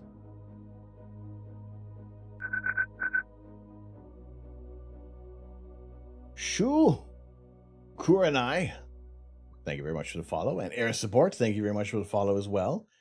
Welcome both into the observatory. Glad to have you guys in here tonight. For anybody else who is new to the stream, my name is Tom. I am the Astro Canuck. Glad to have you guys in here tonight. We are usually doing live images of outer space. However, when it is snowing and cloudy here in the Grey Highlands in southwestern Ontario, you know, there isn't a whole lot we can do about it. We'll do some image processing on the weekends. We'll have our regular astronomy chat on Friday nights, our lazy Sunday Lego building streams on Sunday mornings. But today we're doing a little bit of a continuation from this past Saturday stream, where I attempted to play Elite Dangerous. Now, one thing that kind of happened was that my antivirus program thought that Elite Dangerous was malware and threw it into quarantine. I tried to run the game anyway. Well, that wasn't having it. Every time, like, everything started going wrong. Camera locked up, cameras froze up, any other cameras wouldn't work. And it just wasn't a good time. Is it possible to intercept the ISS with unscheduled flights? There are, you're basically not going to be having any unscheduled flights trying to intercept the ISS. I mean, it's bad enough that they're having to avoid a lot of the debris. That's why sometimes when if you're watching any rocket launches, they may have a window for their launch, or they may have an instantaneous launch. If you're having an instantaneous launch with your rockets, it is mainly to avoid any large debris fields, or to be able to just miss anything else that's up there, because there has been a large accumulation of space junk, and you just don't want to have to worry about your rocket passing through or passing by any of those fields that might collide with it during the orbital insertion. So you want to be able to get it in the right position. Now, with the International Space Station, they do have a little bit of they have a few days for the windows for everything to line up, but it is largely they know when things need to launch. What word tickled you there, CJ? Which one got you? Was it orbital? Possibly insertion.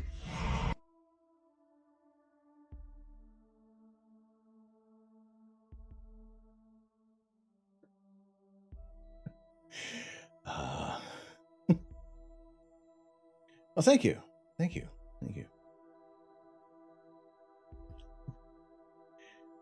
But no, there's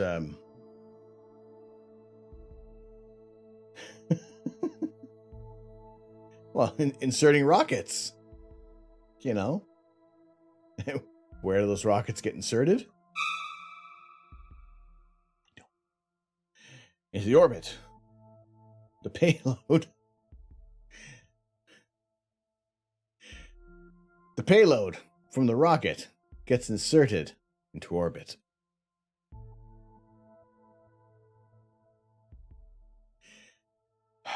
I try to keep this like PG-13.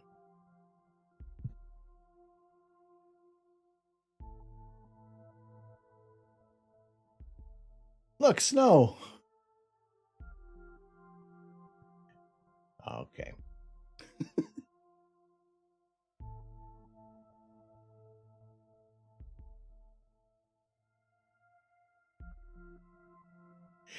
The payload from the rocket gets inserted into Uranus.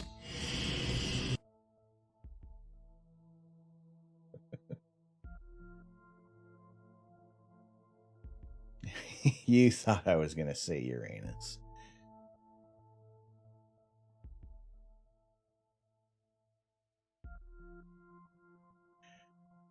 Oh, boy. Right. I have yet to actually really play Elite Dangerous. And that's kind of like what we're looking to do. You kind of want to go into a black hole and see multiple parts of yourself getting ripped into atoms. See if, okay, we're gonna pause here before we go into Elite Dangerous. Dropping into a black hole.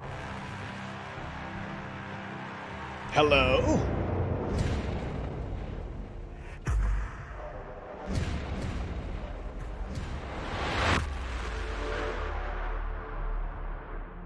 Science streams. Hello? They're coming. They're here.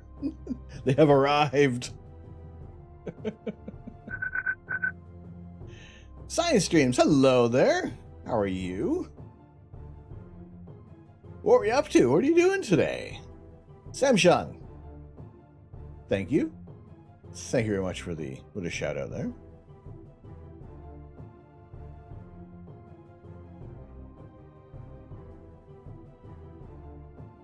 How are you doing? What were we up to today?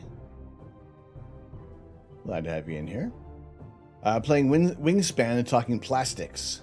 In which regard?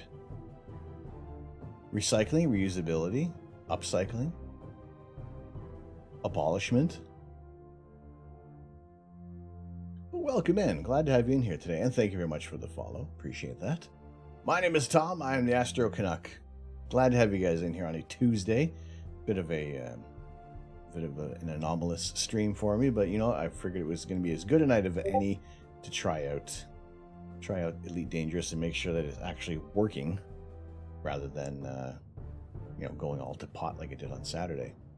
Clean Seas Initiative, reducing single-use plastics. No, that's always good. That's good.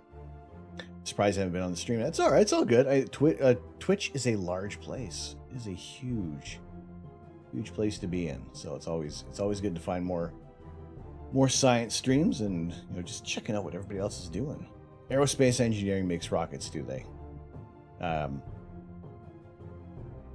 engineering. The name sounds familiar. Rocket launches are not my forte. When you saw the word ED, your astro brain went. You actually bring on extra low dispersion lens. See, I'm thinking of the of older generations and playing off on that. But how you doing, Caleb? I believe science streams. I do believe I did peek in on a couple of your streams before. I want to say I have.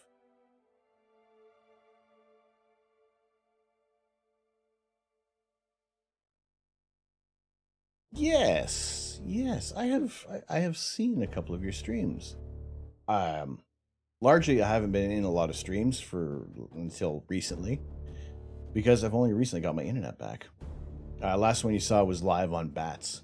Really? Well, there are more streams to be catching up on for sure. No, it's always good to see what other people are doing, and yeah, just enjoying what we like to talk about on Twitch. Sharing what we love, sharing what we're passionate about.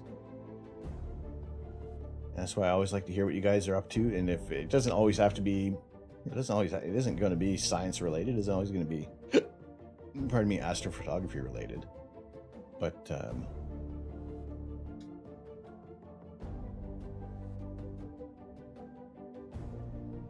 hello, Kaka. How are you? Hello. So yes, always interesting to see.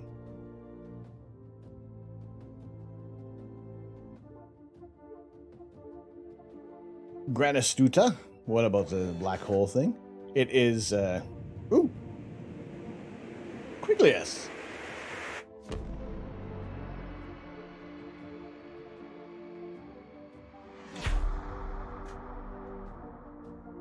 Thank you. Thank you very much. You got to go, but all right. No worries. Take care, Shrek. Thank you very much for the gifted sub to Science Dreams. Much appreciated. Onto the spike of appreciation. The pillar of happiness.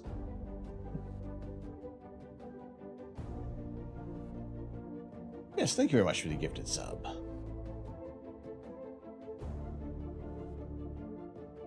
Yes, what about the black hole thing? Yeah, the black hole thing we were that I was mentioning before we were. You should have gone for the head. Oh, we're not gonna know, are we?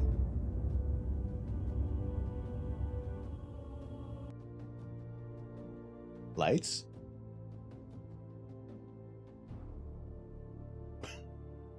Okay, so I need to fix that.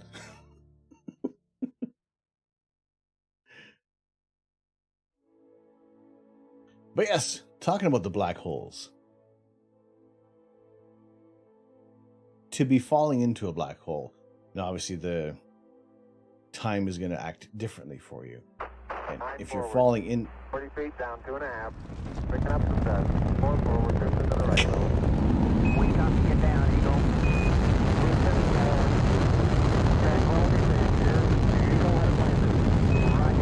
Tranquility, we copy you on the ground. You got a bunch of guys about to turn blue. We're breathing again. Thanks a lot. Let's fly to Saturn to 5 to the ISS, and while we're here, do a lunar landing and service the Hubble. No Hubble yet. No Hubble yet.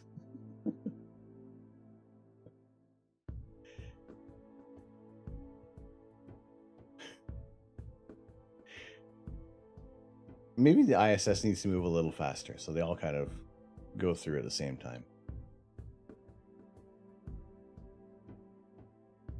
But right, as saying about the falling into a black hole, that trying to remember all the trigger words and get all the fire at the same time. If all that happened in 1969, then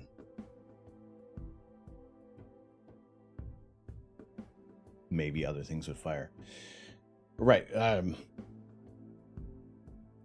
Yeah, not treating a black hole as a wormhole, but treating it as close as you can get as a time machine, where if you could watch, you turn away from the black hole and look out at the universe and watch everything unfold before you. You know, rather than trying to stare into potatoes. Instead of trying to stare into the singularity, you're able to watch history happen.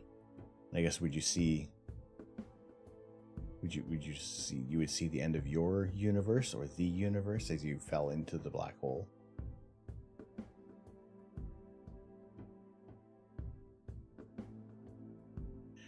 Looks like a dinosaur egg. Well, we're sitting way underground as a potato or a pomme de terre. So, but there have been other variations of the potato. I wonder if, is there a Christmas potato? Is there a Christmas potato? Because, well, you know, we're coming up to the holidays. There is.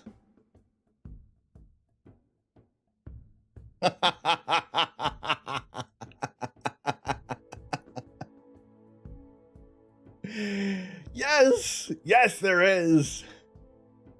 Okay, well, this will be the new holy potatoes starting tomorrow. Everybody gets a sneak preview. There's your sneak preview for the new potato starting. Kids, come on. Kids, hey, come on, look at Santa Potato. Tell Santa Potato what you want. What would you like for Christmas, little spuds? What would you like for Christmas? Would you like to forget this ever existed?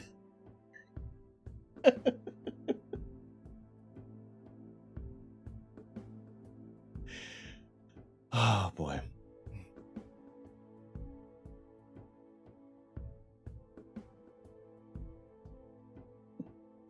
The last photo that we processed was the we were working on the Cygnus wall, which I think that process didn't survive. That I did a Photoshop crash on me. Today's weather is a mix of rain and wait, hang on a second. We got some snow. The storm seems to have made it inside. The weather is all over the place. This is all going to pot. We got a little bit of snow occurring. Actually, yeah, there you can see the snow lightly falling in my backyard. It is still It's still cloudy for like the next week, which is annoying. Because I was really hoping we could have had more time with the scope. Now there is still plenty of time with Orion. The Orion constellation is only just starting to rise at a decent hour, so that's still going to be accessible to us all night long. Now it's just a matter of having the clear skies sticking around long enough for us to get some decent imaging.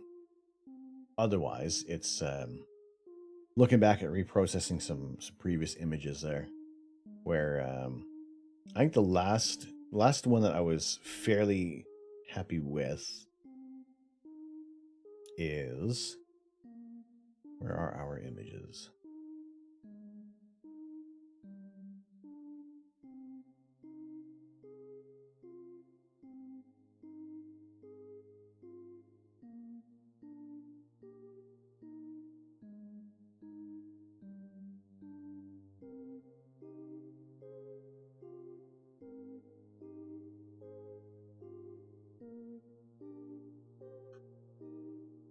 There. Well, the last good image that I liked was the Christmas tree cluster. The little bit of that reprocess that we did on stream, and I was saying I think looking at in greater detail, I think that I want to be able to do this one more time. I want to do this target one more time to get to better control the stars and see if I can eliminate a little bit of this coma around the star. But I'm happy. I'm very happy with how it turned out. I got a little bit of that bicolor mixed in there with the red from the hydrogen alpha, the blue. I really did like this for the reflection nebula within the Christmas tree cluster, and how you kind of get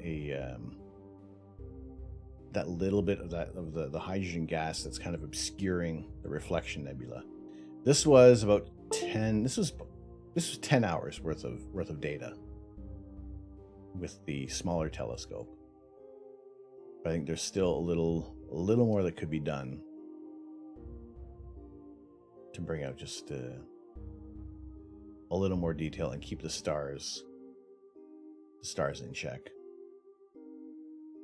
Because you can see with some of the stars around the nebula, you can see like this really large blue halo around them. That was using a starless version of a JPEG, not a TIFF file. That kind of created those artifacts. So they kind of look like it is just like the shine around the star, but I know they're like these divots within the image there. I can get a good look at a T-bone steak by sticking your head up a cow's arse. That's the thought that goes through your mind with your poopy weather. What's up, Sonic Atomic? How you doing? You've never seen real snow in person, really? Well, here's a live look, much like how you have the fireplace channel. This is the snowfall channel. I'd like to thank you guys very much for tuning in here as the snow falls here in southwestern Ontario.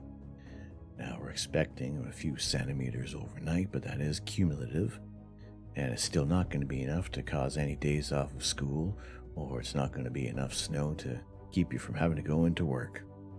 You could probably have about 5 feet of snow, and boss will still ring you up coming on in.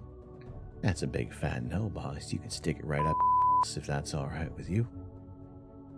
You'll trade your Bortle Sky for.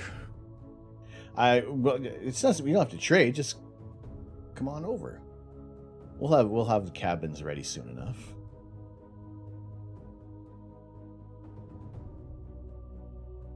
See, snow sucks. It's only fun when you're little. This is true. I realized that the times that my brother and I were helping my parents shovel the driveway, that we weren't doing anything. We were just having fun. We were just jumping in the snowbanks. And I know that my parents are doing all the hard work.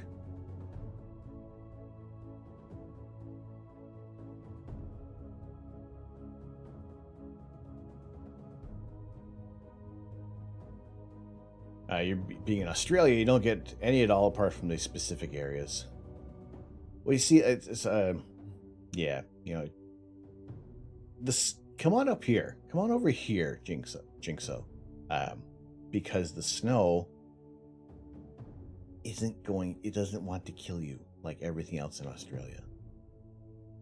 For the most part, snow is very harmless if you're not going anywhere. Now, if you are like a lot of the Ontario drivers, as soon as the first snowflake hits, you kind of forget how to drive.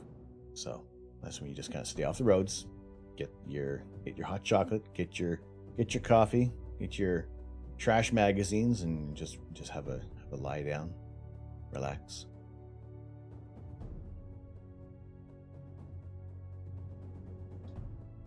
You got some buddies up near the paths. Wonder what their border limit is. See, for the most part, you need to travel like about an hour out of most major cities. You start to really reduce, well, as long as you have like some significant space in between the cities. You can start to really drop your light pollution levels. But depending where you are, is some people really have to drive quite the ways away, and then even then, it's like you're only driving around to farmers' fields, and you gotta find out how to sneak onto the farmers' fields, and try not to get yelled at, or people think that you're fly tipping, and the people are driving around thinking why you're throwing your stuff. Like, we're not throwing anything out. We're just looking at Mars. Does this look like I'm throwing a telescope away? No. Who would throw away a telescope? And not everything wants to kill you here, apart from the people.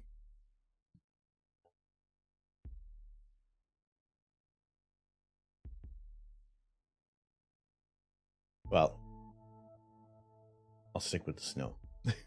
I'll stick with the snow for now.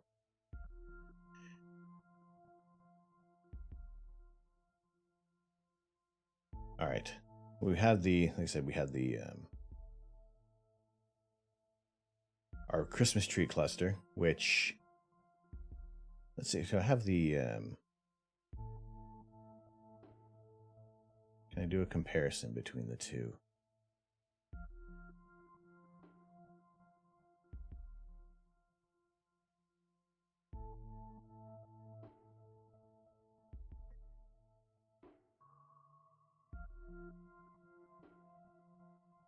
You can't really see the.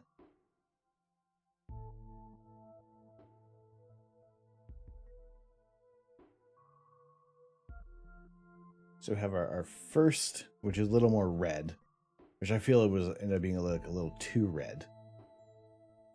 And then, you know, I think that the second process, more like kind of comparing the two against each other, while there was still some nice contrast with the darker red. I don't even know if this is showing up. Is that actually showing up there?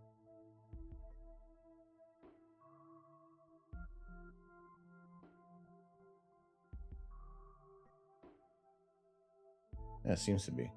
But yeah, the more I'm seeing how much better I actually controlled the stars. I didn't think it was actually that good before.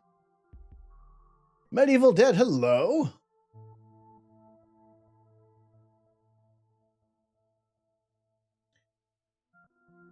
You were for the 2 past hours getting your Twitch back. I want to watch you and also be back. Well, hello, Medieval Dead. Good to see you again. How have you been?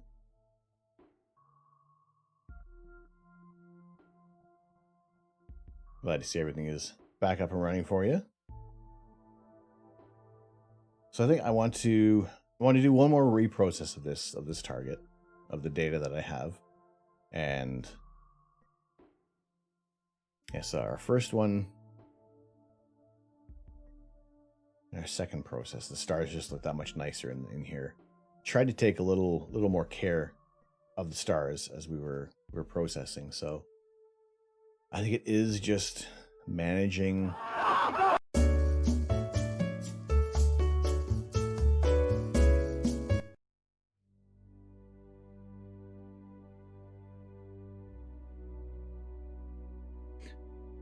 the timing of the screams, and then it cuts.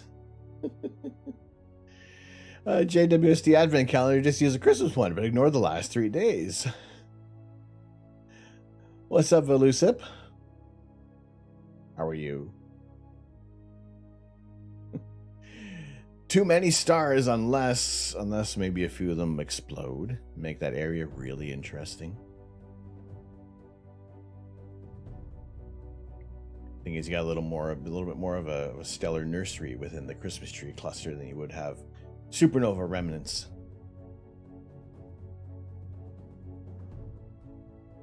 Yeah, that's our one of our most recent targets that I'm happy with.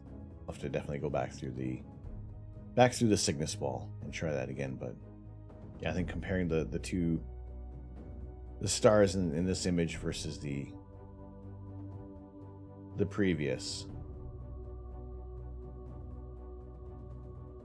it's just, there's less bloating of the stars in the second one, but I still have those same around the area of the hydrogen alpha. There's still those blue comas around there, those little blue dents, as I'm calling them there.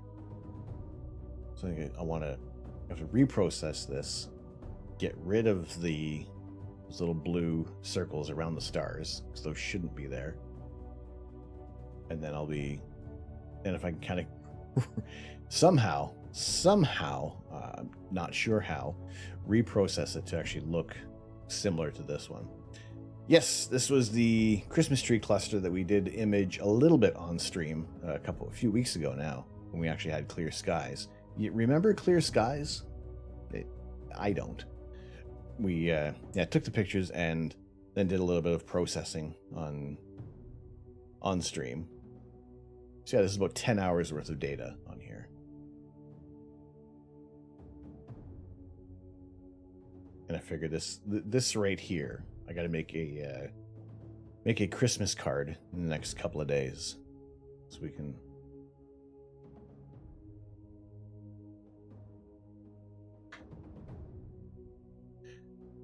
Yeah, no worries. No, this was, like I said, a process that we did a couple weeks ago now. So we'll aim to make a Christmas card type deal that we'll have on our Etsy store, and then also make our emotes, turn our emotes a little more Christmassy, as this is the last day for the Movember themed emotes. And also on the merch store, I'm going to be working with my brother to make a t-shirt for Movember. Now I know we're kind of coming out of Movember, but it'll be just one of those things that will be available online and on Q, the Astro Canuck bot, with the donation for the charity for the Movember Foundation that my brother is raising money for. We'll make a t-shirt where we'll have all those funds designated for any more money that's going to go towards the cause for men's health and well-being, suicide prevention, and everything else that Movember works towards to keep our fathers and brothers safe. Jinxo, you managed to raise $30 for it. Wonderful. Excellent. Yeah, that's the it's the last, coming up to the last day, and he has crushed his goal this year, and I'm so proud of my brother for everything that he's done for Movember, and was glad to have him on the stream last week, 2 weeks ago now. So kind of doing our little fundraiser, our little charity event for that, and that was fantastic. And yeah, just glad to have him on stream. And he is already thinking about what we can do for a future stream, just to kind of talk a little more science. As my heads are in the above the clouds, his are more ingrained in the dirt and soil and the rocks.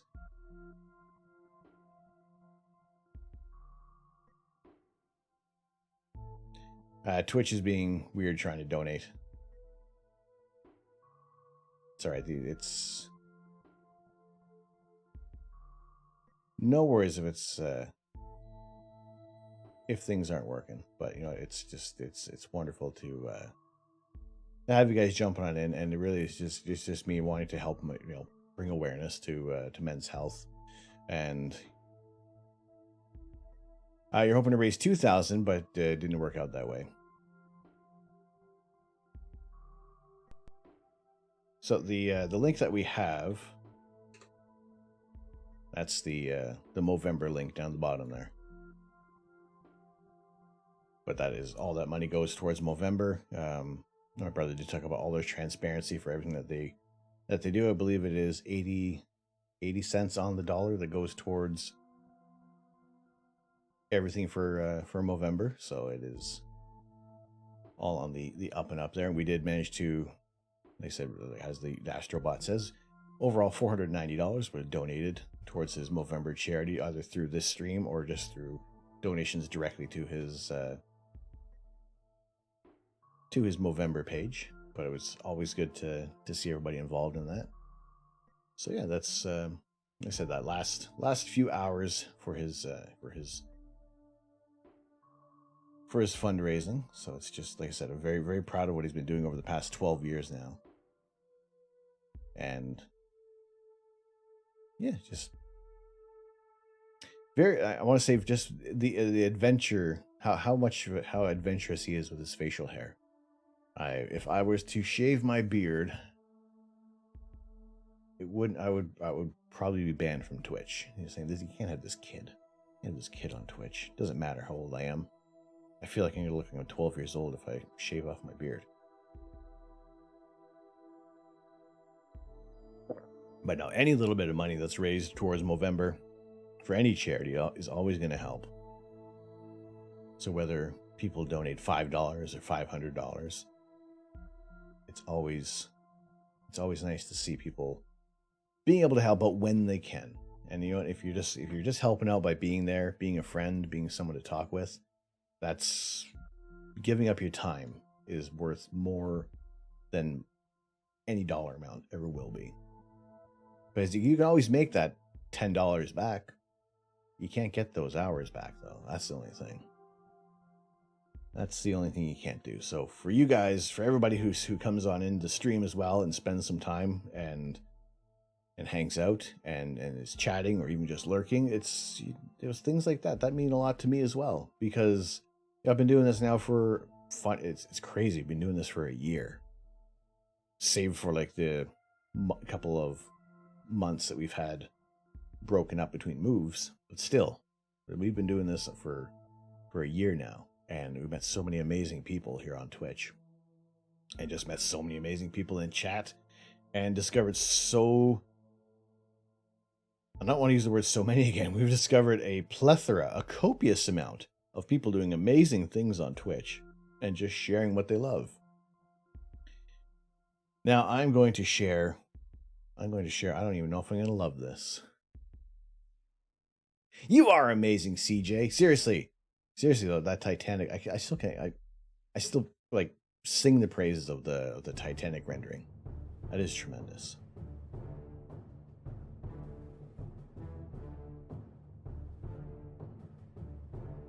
But yeah, it's, if you click on that link, you know, that goes directly to my brother's page.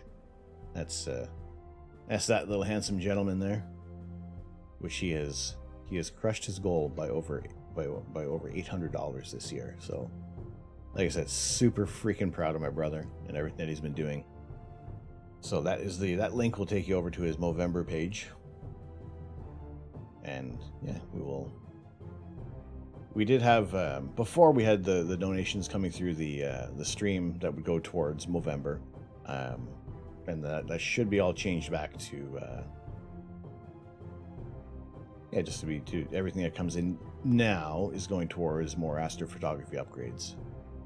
He's a cool cat, did a good job, and the duo stream is fun. Well, it's good to have you guys in here. I will definitely pass that info along to him.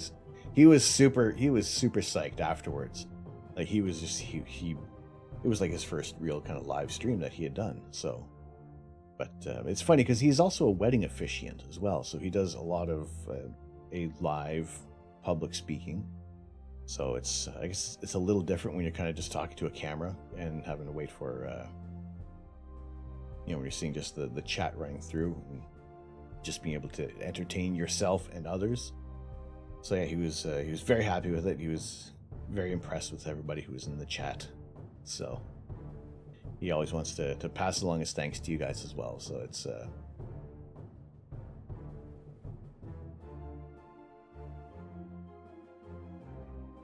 yeah, that's always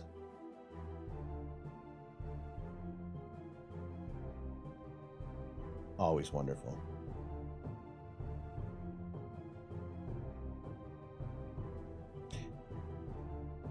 What's 600 there? Holy potatoes! By Do you the have power of you have Grayskull, points, I don't you, have the CJ? mustache. Good. Now, when the potato goes away, now, oh, geez, what's going to happen now? For the head. Oh, boy. See, the lights are supposed to go out. Aha!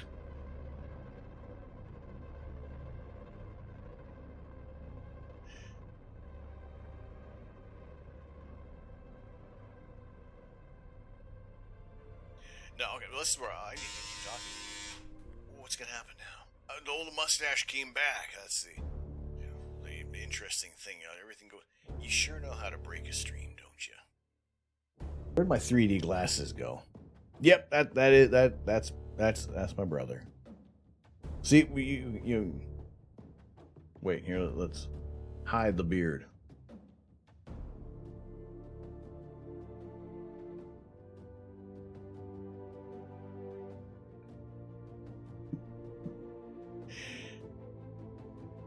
I don't think this mustache is going away.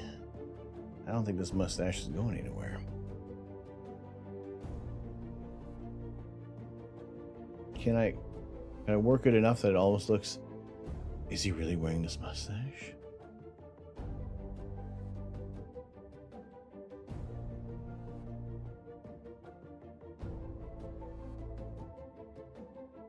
Wait, no.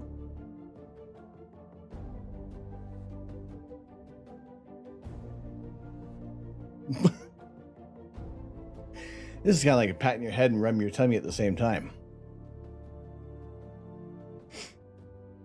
No.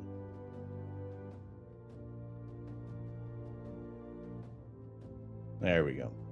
Mustache is under control. But did you know I can stabilize my ear?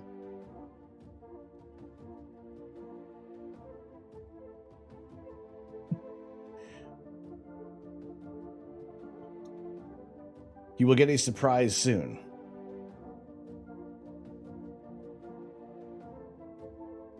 All right, well, I appreciate any that you can do there. Much appreciated. Thank you. Thank you. Why did the mustache go to the bank? For a shavings account. Where's my rim shot? Do I have a rim shot? Oh, I don't have a rim shot. It's just that. I need to add more. Hang on, do I have a... Can I put a rim shot?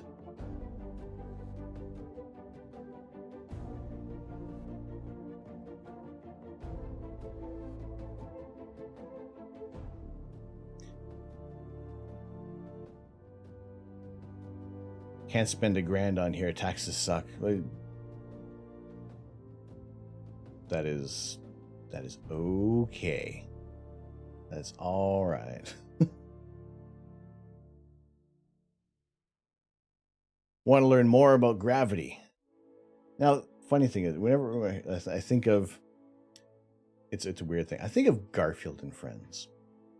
The concept of gravity was explained better by Wendell the Duck when he called it gravity.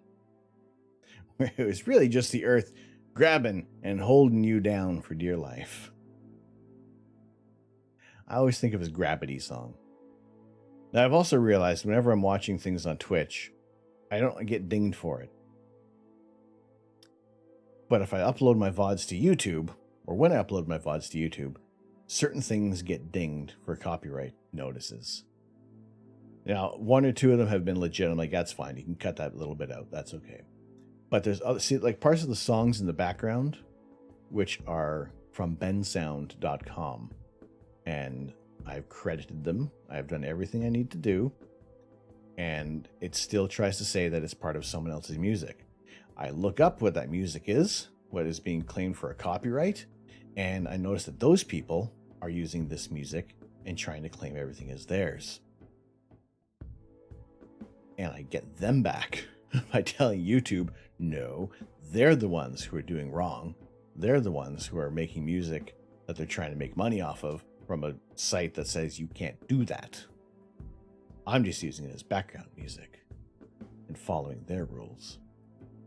There was another thing the other day. We were listening to sound from SoundCloud. We were listening to sound clips from NASA, from the Mars rover as it was traveling along the surface. There was a song that utilized those sounds, and they tried to ding me for that one. And I sent them a message back with all the information.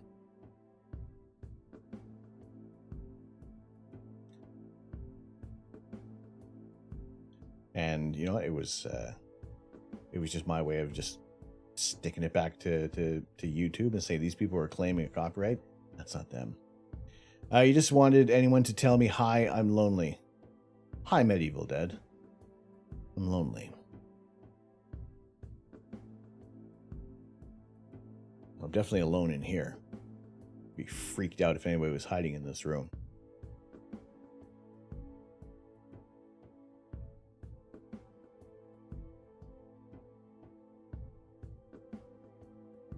Because otherwise, somebody is doing a good job of hide and seek in here. If I'm not alone in this room, and now I'm waiting for like Mrs. Canuck to jump out of some other weird area.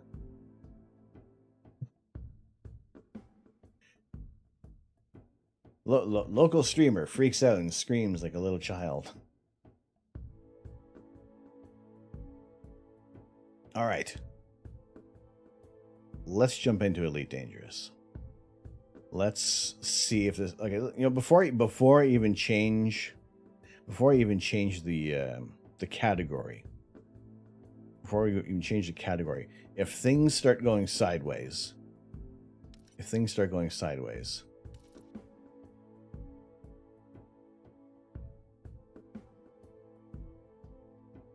you remember our rock? I remember when rock was young.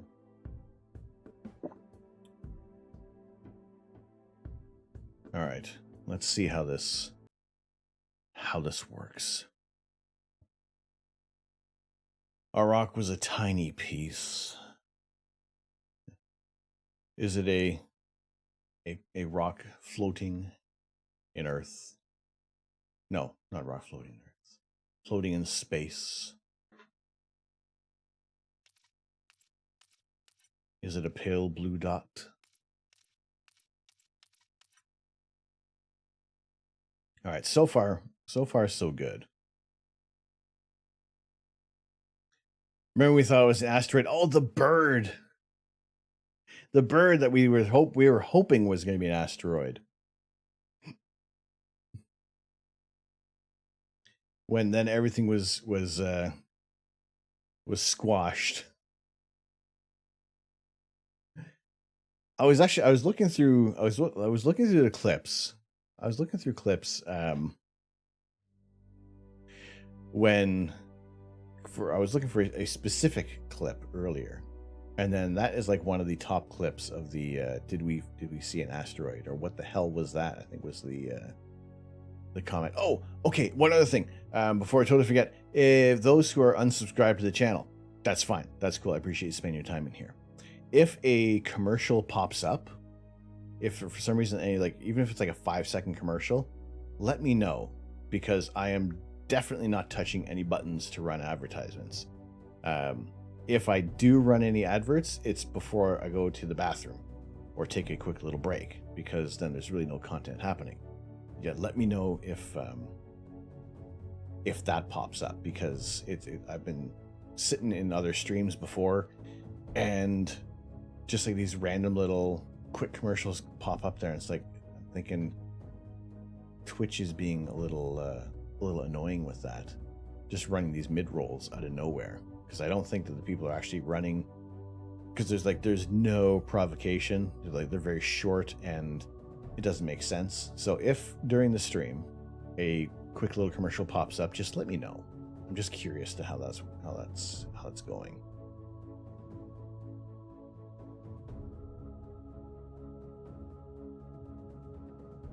Right, where's the our clips? Wait, how did I get to my clips?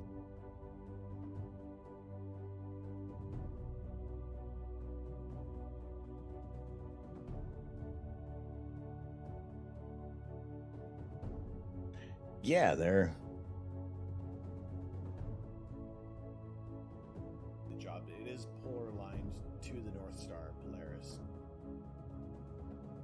Overall, the mount does do the job. It is polar aligned. That little, because there were so many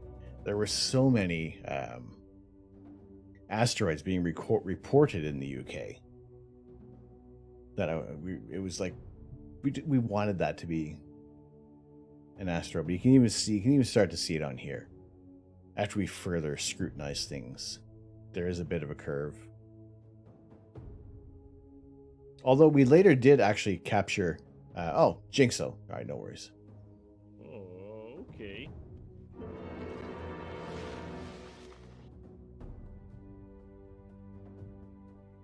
Please stay warm in the beard.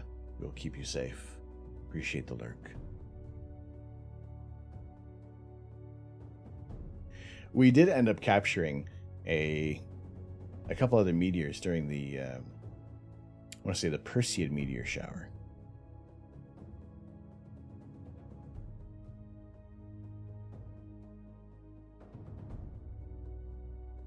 Now there are plenty of other. There you go. There's some northern targets to show them. They'll share some. That was one. That was one. Share some. They'll share some. That was one. That was. Show them. They'll share some.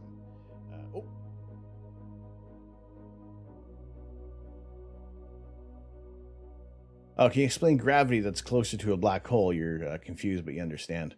That falls in the realm of special relativity, and I gotta say, even my explanation of it probably isn't as best as I can. But time works differently. The closer you are to a larger gravitational field, space time is warped. So how's it? See, I don't know enough of it. I don't know enough of special relativity to really get into. Let's see, is there a quick and dirty on special relativity? Because the gravity, if you want to think of it as maybe like a sheet, and our gravity well, like even those who are on the equator and those who are at lower altitudes elsewhere on the Earth experience time a little differently. But these are like microseconds. There's times where there's these time variants, much like with like Chris Hadfield spending his time up in the International Space Station. He is about 6 milliseconds younger than he would have been had he spent his time on Earth. He did a sheet before.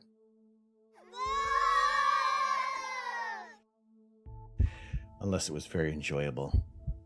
You can't beat a good sheet, can you?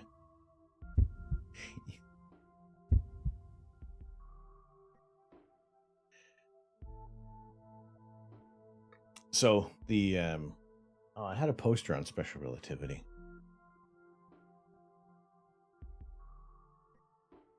Hang on. There's got to be a very, very...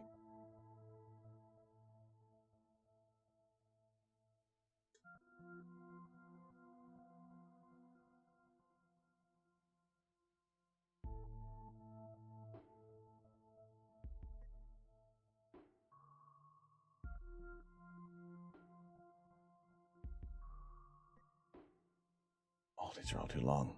Time dilation. One of the many implications of Einstein's special relativity work is that time moves relative to the observer.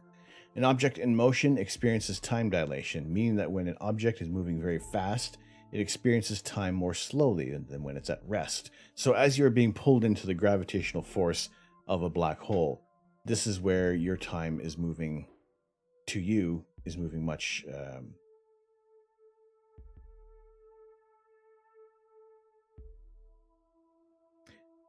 moving very fast. Time experiences much more slowly than when it's at rest. So that's why you're experiencing time faster the closer you get to a black hole.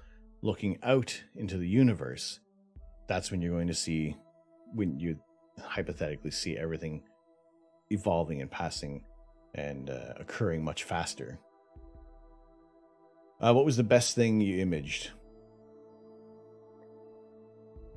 Let's see, the best thing we've imaged. I'm going to run, let me see if... I don't wonder if opening up this program does something. One of the best things we've imaged as of late. See, we've recently, actually, haha, there we go. All right, I think it is BlueStacks that is mucking things up.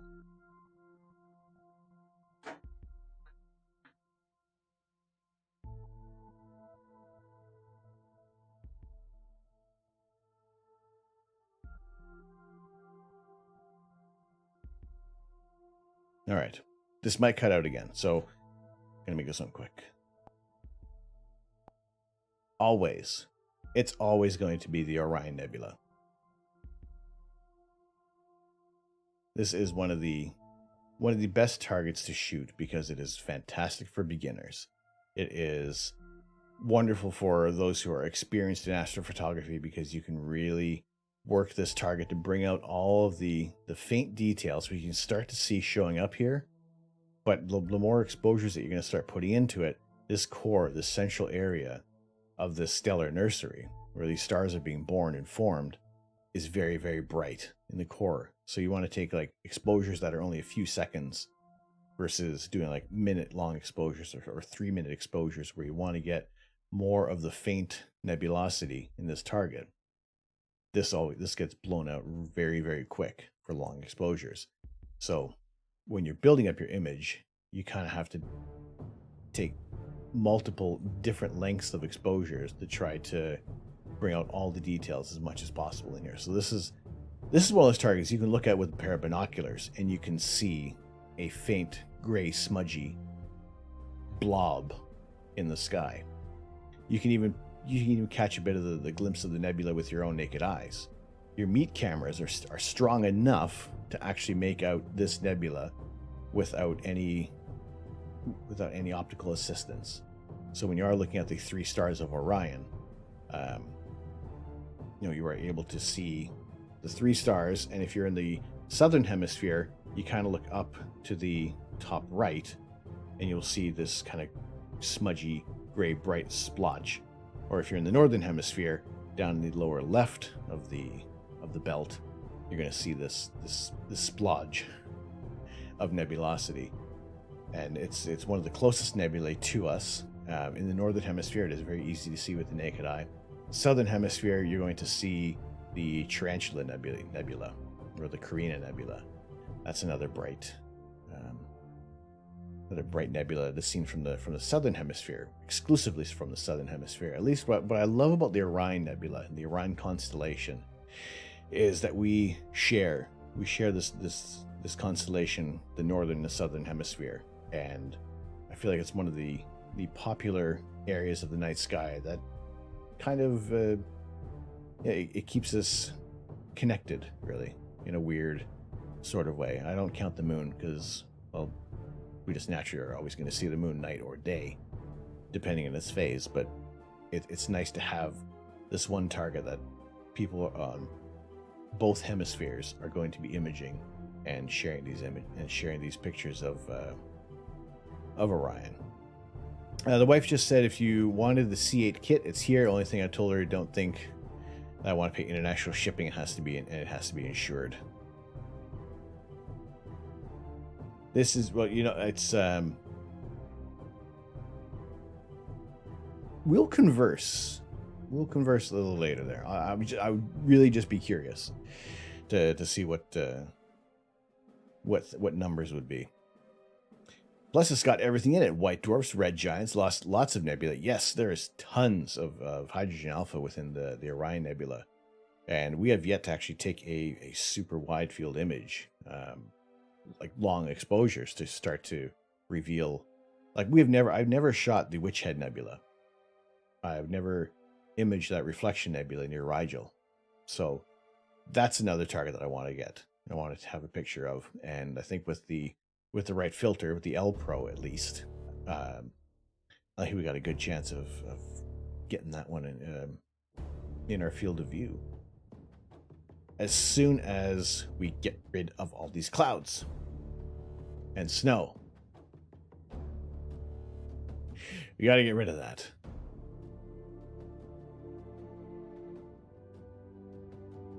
We can ditch that, then I am a happy chappy. All right, I'm going to close BlueStacks because that seemed to annoy the camera. So I'm going to try this again. But I want to restart. I haven't done a lot of reflection nebula either.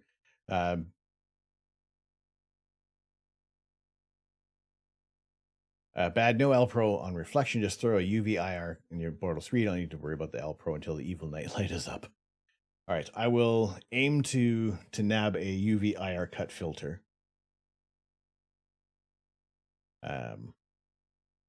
So we will. I already did. I got to. Funny enough, I had to get a cable, an Ethernet cable, to connect the ASI Air, because the modem has moved to such a location that all my previous cables would not reach. So it's a little, well, it's not even annoying. It's just what kind of comes along with.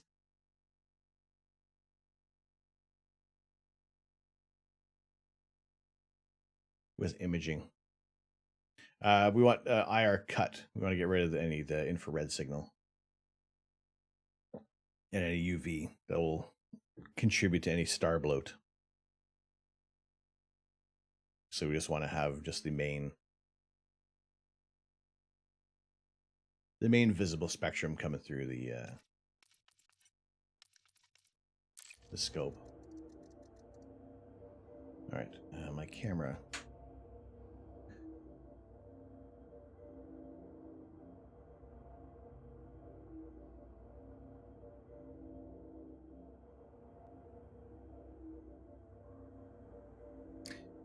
So, I think the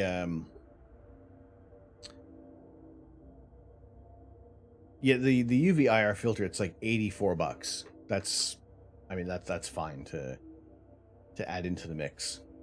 Like if we're trying to to justify getting a new telescope, that's when there is a little more planning that needs to be involved. Several more experienced people in Astrobisic's Discord told you that when you redo the iris, just use no filter with the 2600 because your P2 L Pro is cutting out too much. The 2600 has the built-in UV IR cut filter. Yes, yeah, that's yeah. With that one, there was that, and it has the built-in tech heater as well. Or not the tech cooling, just the heating system.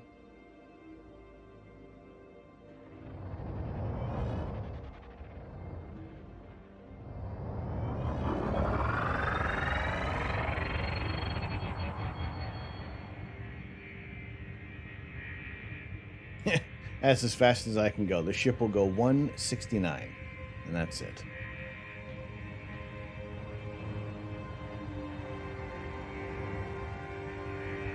Use it every night to prevent dew. It's a big window. That's the other thing is I'm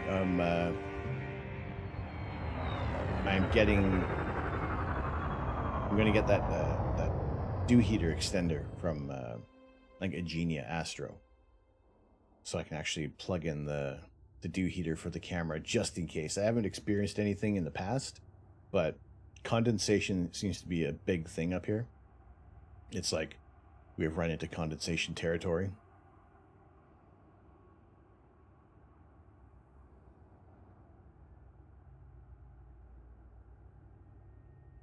Enter FSS mode. Open discovery. Switch cockpit mode. Open system map. Open galaxy map. I'm going to see the galaxy map.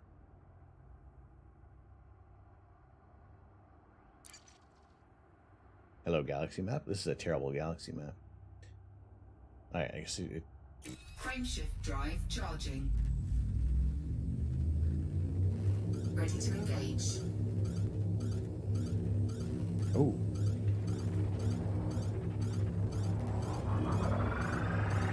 4, 3, 2, 1, engage.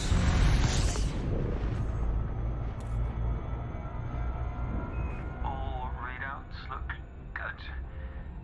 You're now accelerating towards a velocity comparative to the speed of light, measured in c.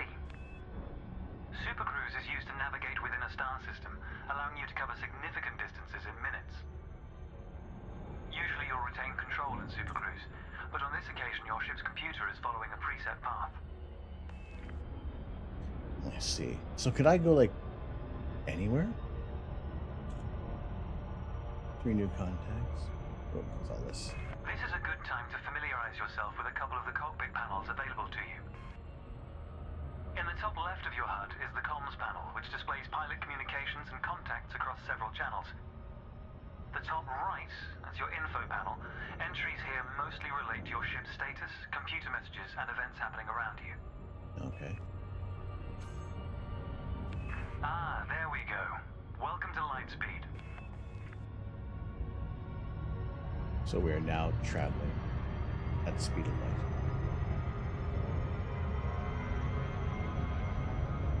Do I have to brake? Watch the distance and speed markers on the dashboard. These are used to help you accurately disengage at your destination.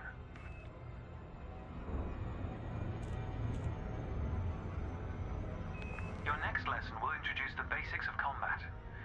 Several static and mobile targets will be provided around a decommissioned megaship. We'll also cover some situational information about weaponry and target tracking. And yes, you'll get to shoot those weapons you saw earlier. Good. Good. Yeah, let's adjust our lighting as well.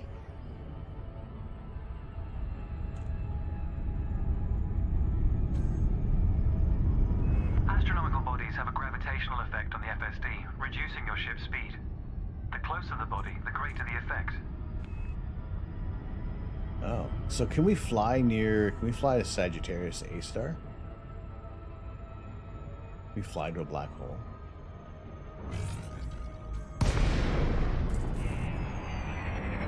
The frameshift drive is disengaged. Welcome to the combat zone. Before you start shooting, however, try analyzing the megaship with a data link scanner.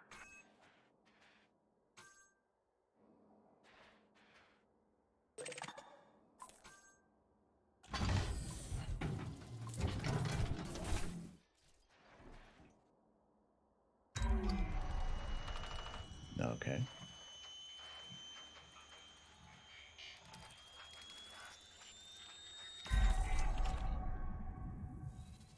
Well done. It's often worth scanning objects you're unfamiliar with to learn more about them. Next, you need to activate your weapons by cycling to a different fire group.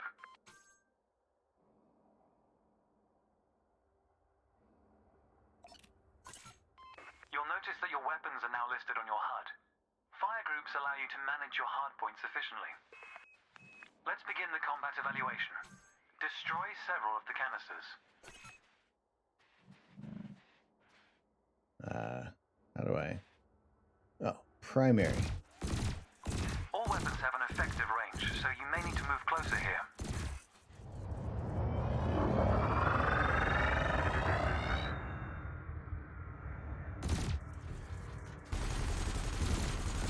Try targeting the canister you're aiming at. Thrusters are particularly useful for navigating around large structures. Why not give them a try? Your cannon will automatically reload until the ammunition supply runs out.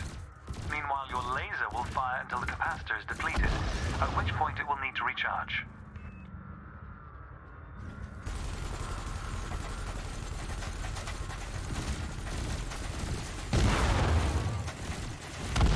Quota achieved. Let's dial up the challenge a notch, shall we? An unmanned craft has arrived nearby. These drones are used by the Pilots Federation as target practice, and they're quite harmless. To continue, bring the craft into your sights and open fire.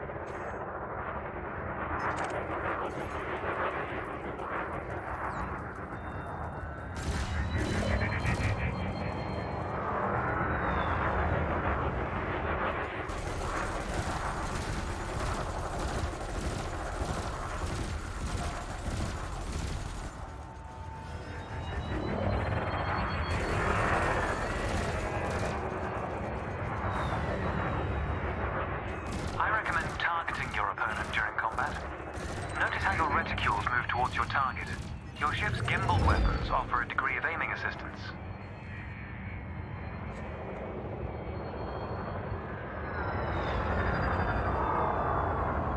I see.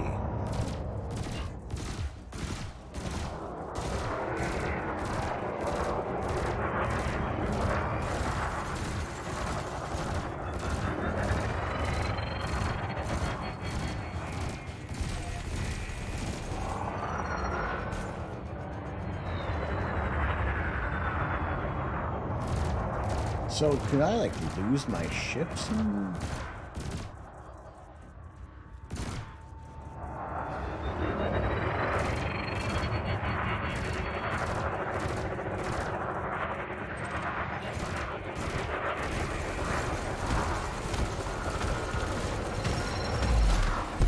megaship is considerably larger than your Sidewinder. This is a game of chicken you cannot win. Nice work. You may have noticed that multi-cannons are effective against unshielded targets. Another craft has arrived. This one is fitted with a shield generator. Helpfully, your burst laser is a thermal weapon, which Steven! excels at stripping away a target.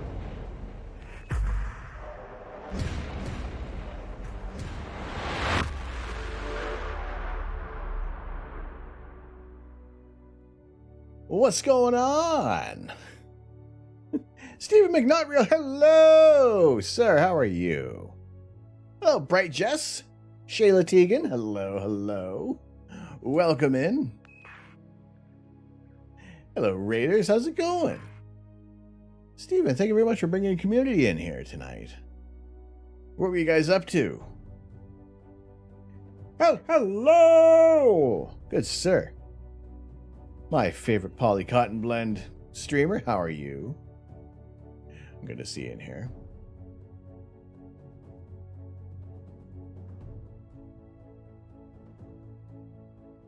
What are we up to? Doing a little Super Mario. Ooh, Mario Golf. How was that? Can't stay. I gotta go spend some time with the hubby. But have a good night. No worries, Bright Jess. Appreciate you coming on in with Steven's raid.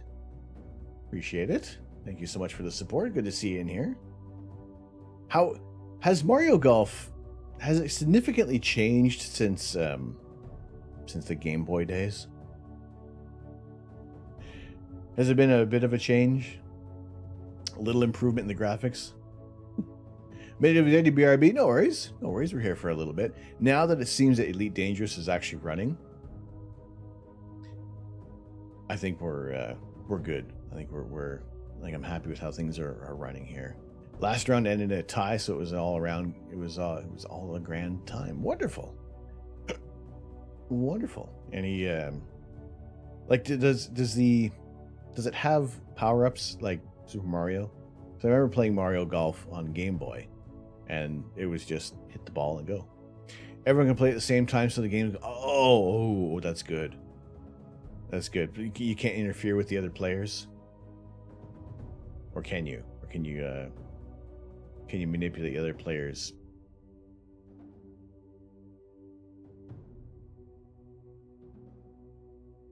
I caught myself.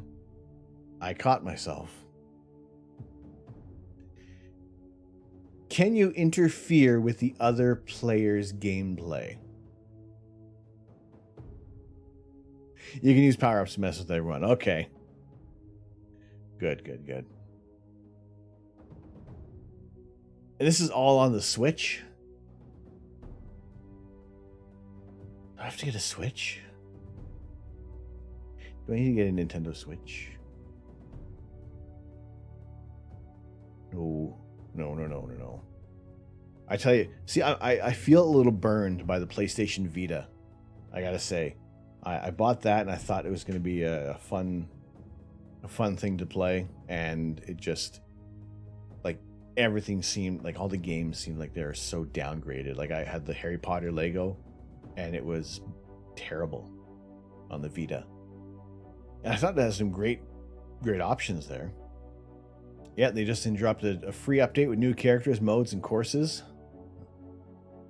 See, I do love a lot of the Nintendo games. Like, they were a part of my childhood growing up, and you know, just the upgrades that everything has had. Like, there even like upgrades to all the childhood items is fantastic. Like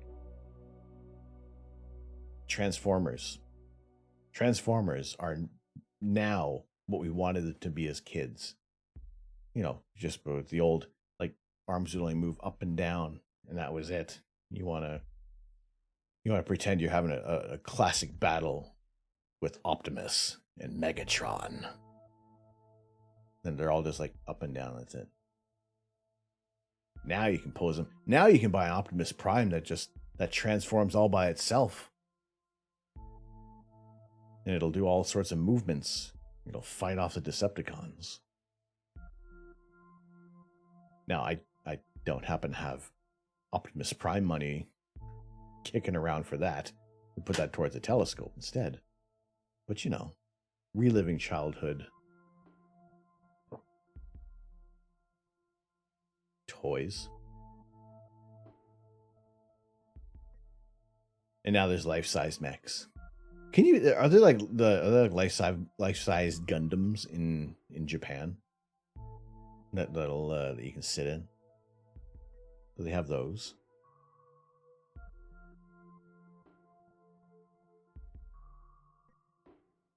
Little cute girl, hello. How are you? How are you doing this evening? Oh, you think they moved too? See, now this is like the golden age of everything. You want a transformer that transforms itself? Go and buy one. You want a giant Gundam mech? Go to Japan and fly one around. They don't fly, do they? You can't do that with them. Can you?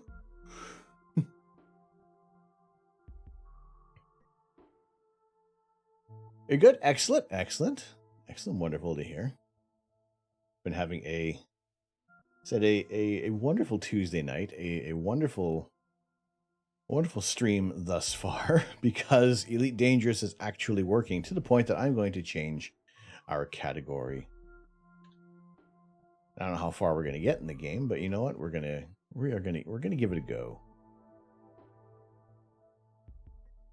It's real, and it's like 30 stories tall. Holy potatoes, really? I didn't realize it was that big. That's massive. Why is it 30? Why do you have a 30-story mech? I guess because they can. Is that's got to be a valid excuse, right? You can just, because we can. It's just what we wanted to do. Oh, speaking of things we wanted to do. Now, those of you who have been around, hanging around the stream for a while, you may have noticed we've had beard lights in the past. Nothing is in today. Nothing is in today. However, I want to be able to let you guys control the beard lights when they're in. Now, the only problem with that is that's going to take a little bit of electrical jiggery pokery. Because what I need to do is get this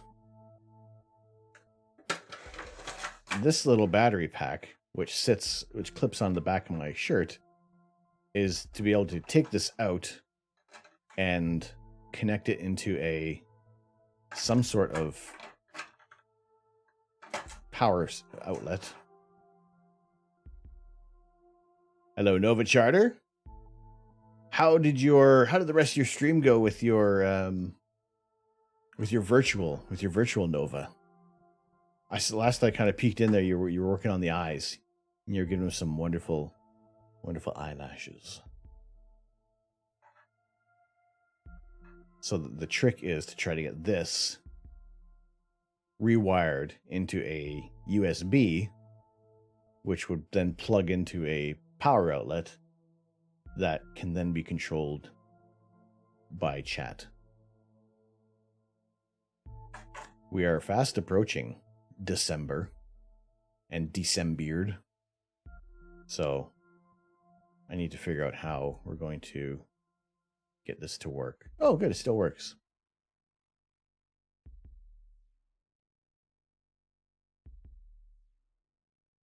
Eyelashes turned out well. Added slight movement to look like... Oh my goodness, really? Added make it look like you're breathing. Oh, that's... Okay, I can't wait to check that out. When are you on next? When is the next stream we can see this virtual Nova Charter?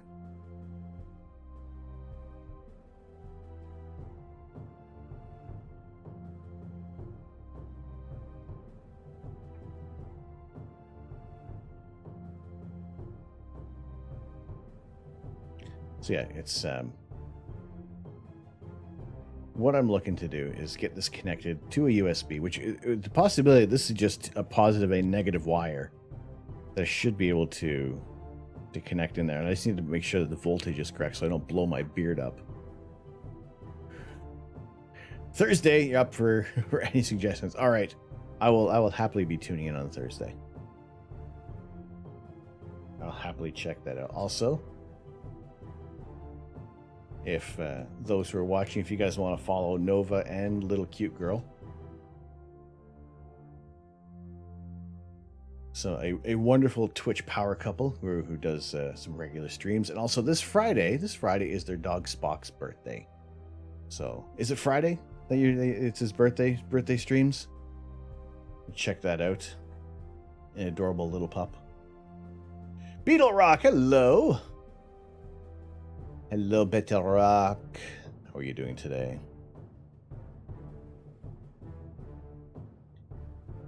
Good to see you in here. So yes, we'll that's the next little mini challenge. Birthday stream is Friday. All right, awesome. Yeah, check out Nova Charter and Little Cute Girl, especially this Friday as well. Yeah, doing well. Gonna see if we can get this to work. The goat is good. The goat is doing very well. So I think if I can get this connected, if I can buy a USB cable and make sure that I don't blow up my beard, then there's a good possibility next time we see these lights in action, you guys can control them. Camera Tim! Nova Charter is here. Camera Tim is here. Hey kids, say hello to Camera Tim. How are you doing, sir? How is your evening going?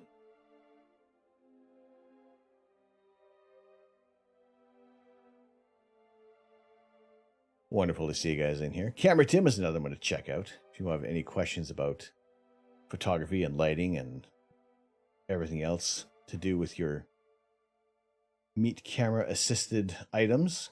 Go check out Camera Tim. Yeah, doing good. You're doing good tonight. Doing fantastic. You're doing really well because... Doing very well because we're actually getting Elite Dangerous working. Elite Dangerous is working. And the camera isn't mucking up. That's the important thing. Saturday, everything had all gone Pete Tong. And I had to abandon ship on Elite Dangerous. So far, I'm running through the dog fighting portion of our training. And I gotta say, it's so far I think I'm doing pretty well. Now I need to destroy the combat drone. All right. But I gotta say, I never actually played it before. So I don't know what strategies are involved and how to really control my ship, to be honest.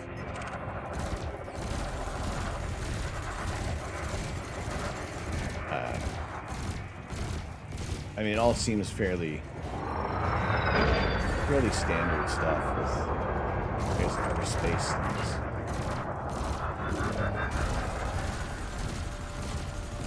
I tried this game once, but had help with 2 friends that met up with me.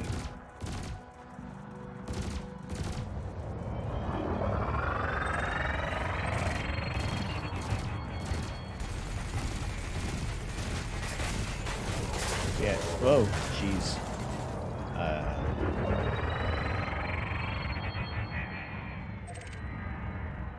Was that me or was that him? Why is there smoke in there?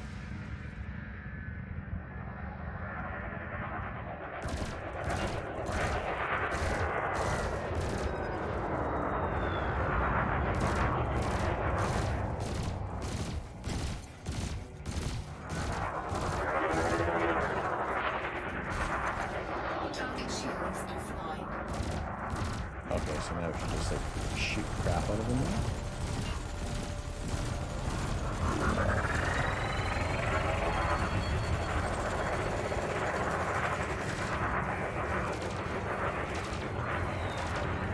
I gotta hold the controller a little different so I can.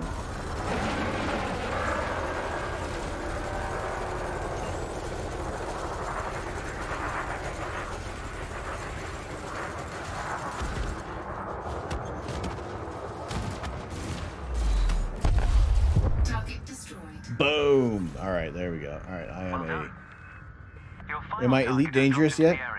This time your opponent will fight back, but its damage capability has been greatly reduced. Your target will not react until it registers shield damage. Engage when ready. Okay, I will engage when ready. Other ship, will you marry me? Oh, sugar lumps.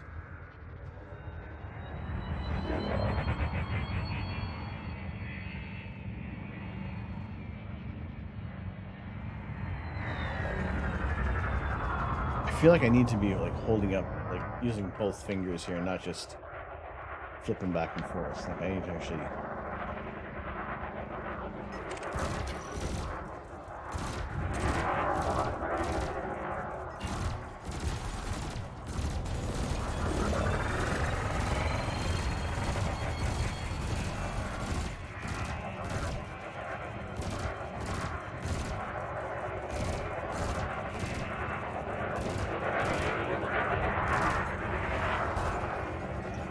I chuckled a bit when Rory used Regelio's M30 as an example of what they're after for Andromeda as a bat target.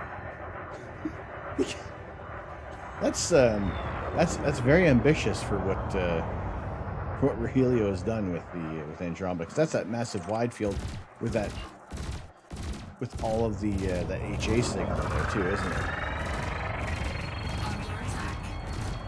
Am I under attack? I'm trying to capture this guy.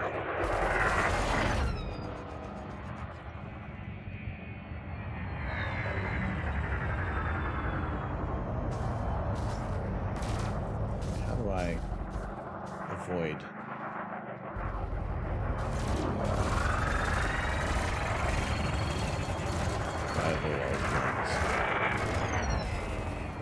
Is there like?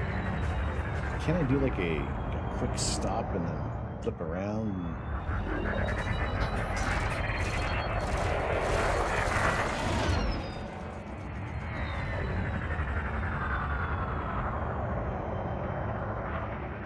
Like I need to.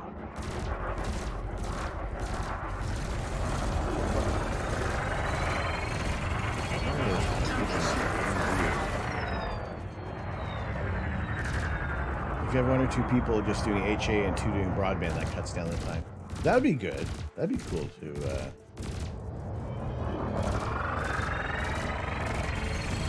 Just everybody gets an assigned channel.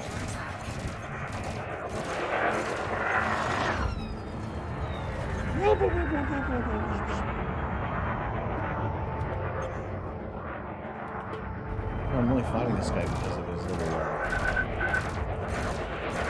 a cow for all seasons.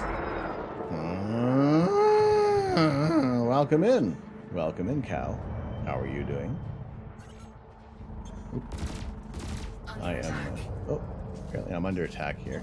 Lemu. Bonsoir, mon petit vache. Comment ça va? You must demonstrate an ability to defend yourself. Oh. Did I lose my ship? How are you doing, cow? Target shields online. Ah, c'est bon. All right, that is pretty much the end of my extensive French knowledge. So,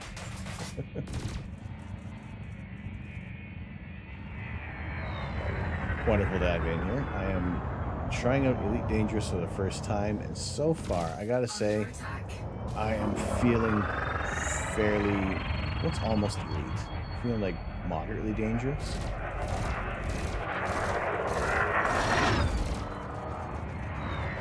I'm just trying to avoid crashing into quote-unquote Saturn. I'm finding where my opponent is going off.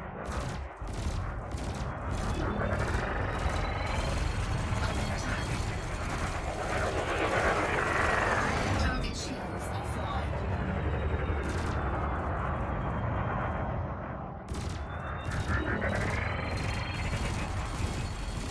Oh, where am I going to go?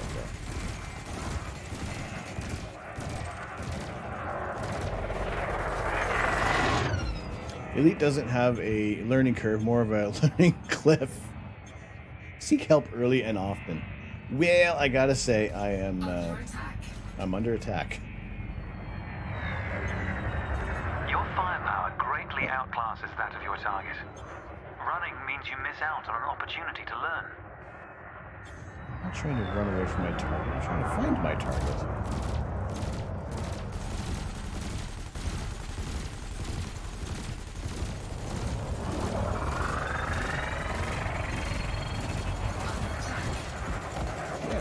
Headlong into my Target destroyed.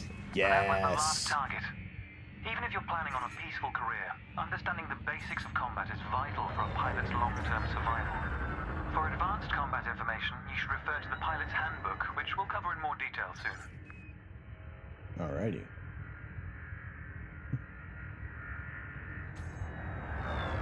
The next step of your evaluation involves a hyperspace jump to a neighboring star system. On this occasion, your ship's computer has selected your destination for you. We'll cover selecting destinations manually soon. Okay. The mass lock indicator on the bottom right of the dashboard is active. This means a large object is in close proximity, preventing you from engaging the FSD. To resolve this, throttle up to move a safe distance away from the megaship. Okay, alright. Remember, you can boost to temporarily increase your ship's speed.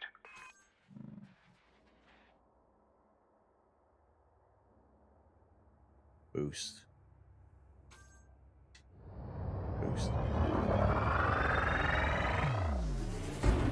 Hit me as tap me. The mass lock indicator has gone out. When you are ready to travel light years in seconds, engage the FSD. Engage the FSD. Alright. Yeah, we're on PC. We're on Z. PC, but I am still using an Xbox controller, so it's kind of like a fancier You'll need to retract your Xbox. hard points before entering hyperspace. Oh, how do I? Need to make them soft points. Eh?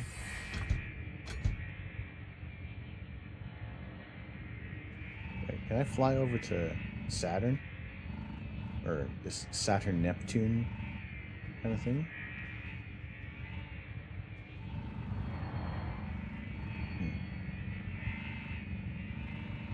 let's go to our target. Frameshift drive charging. Can't get into Sol until you get a permit with the Federation by grinding rank. Oh, grinding. All right.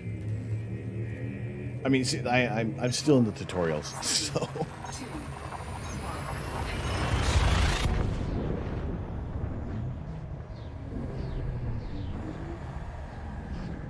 Can I look around while we're doing this? Oh, what's this connect?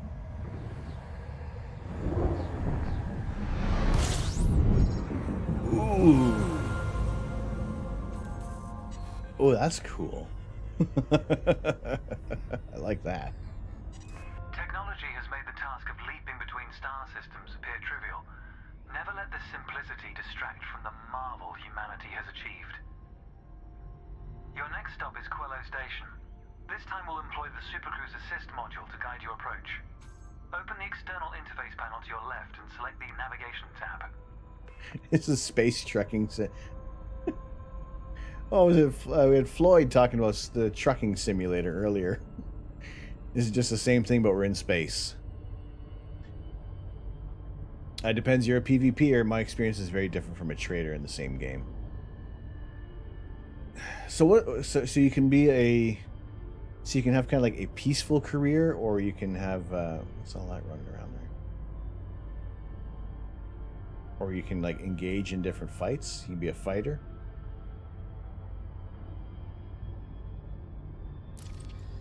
Highlight the starport in the location list and then select Supercruise Assist. It's the second option.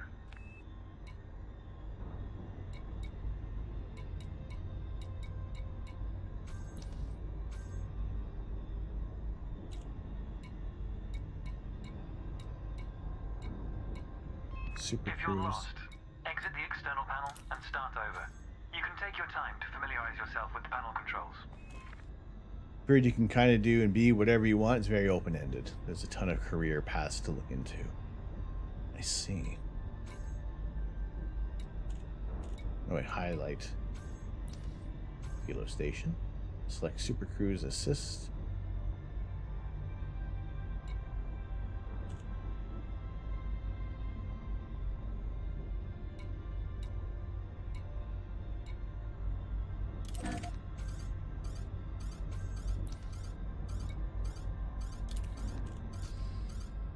Okay.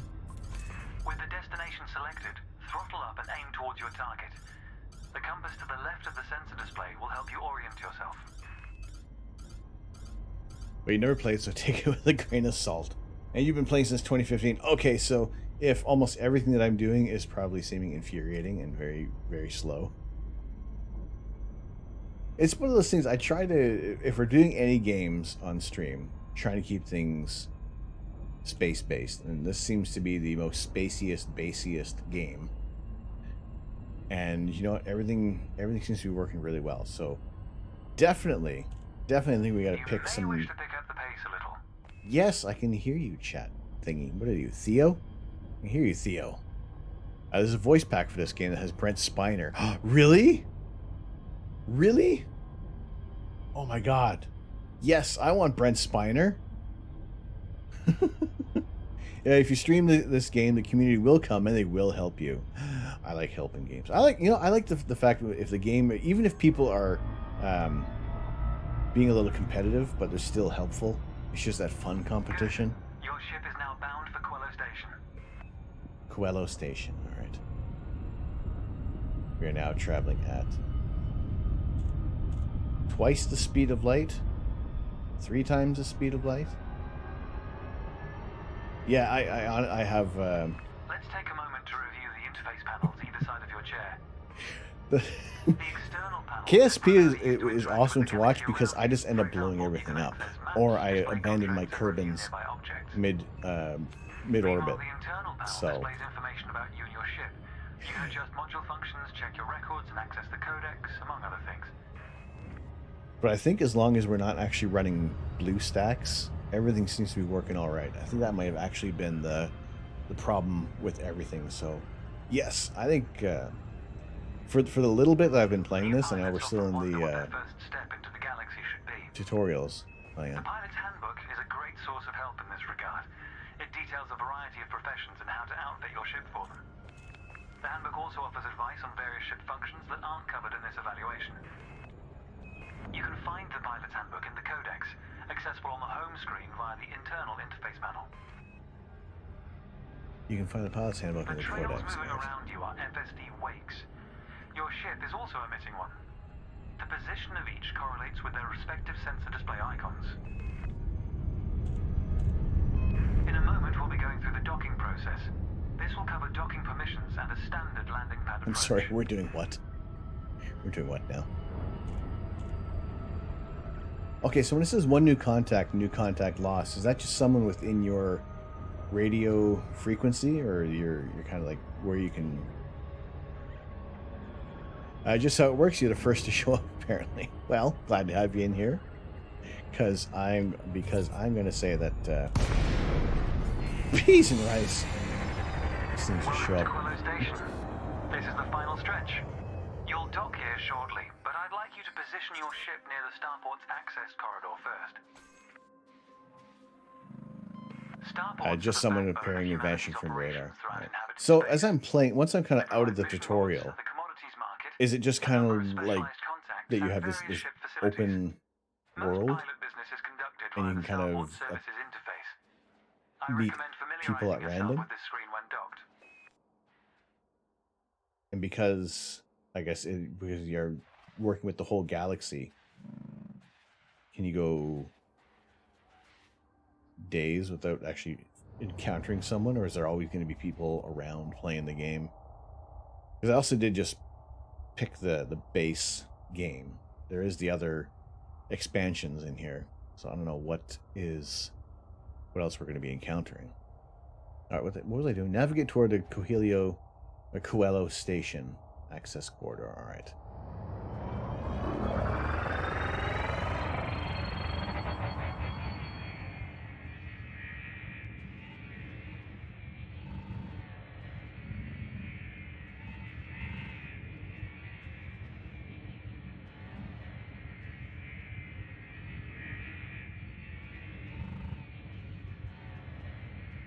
Good.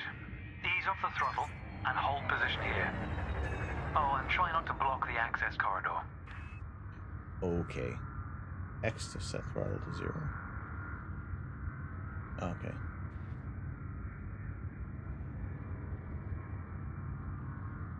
Where's the...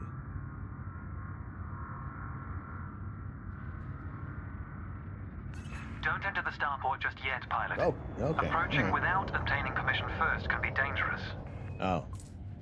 We'll be using the docking computer for this landing. All right, gonna go stick to the You can entire always series dock of Star manually Trek in Deep the Space future, of Nine. course, but practice in a training simulation first. Be careful of the Whichever crossover with method the you Trouble with use, Tribbles all ships episode, must seek CJ. docking permission before approaching a landing pad. To Right. request docking permission, open your external interface panel and select the Contacts tab. Really? Then select Quello Station in the list, followed by Request Docking in the information panel. Oh my goodness. So you just can't go docking all willy-nilly, can you? Okay. Comms panel. If you're having issues locating the Request Docking command, exit the interface panel and review your objectives.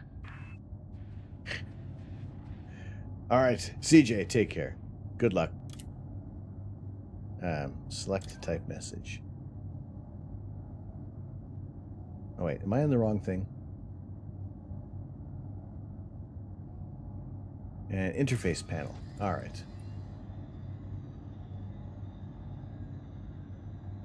I am mostly harmless, mostly penniless, mostly aimless, and mostly Quello Station helpless. is our final destination. You need to request docking via your contacts list. Okay.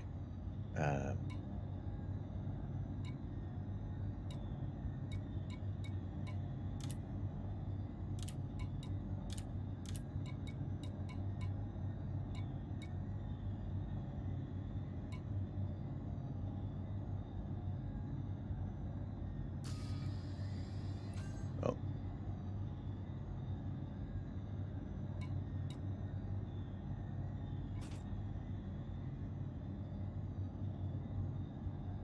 Okay.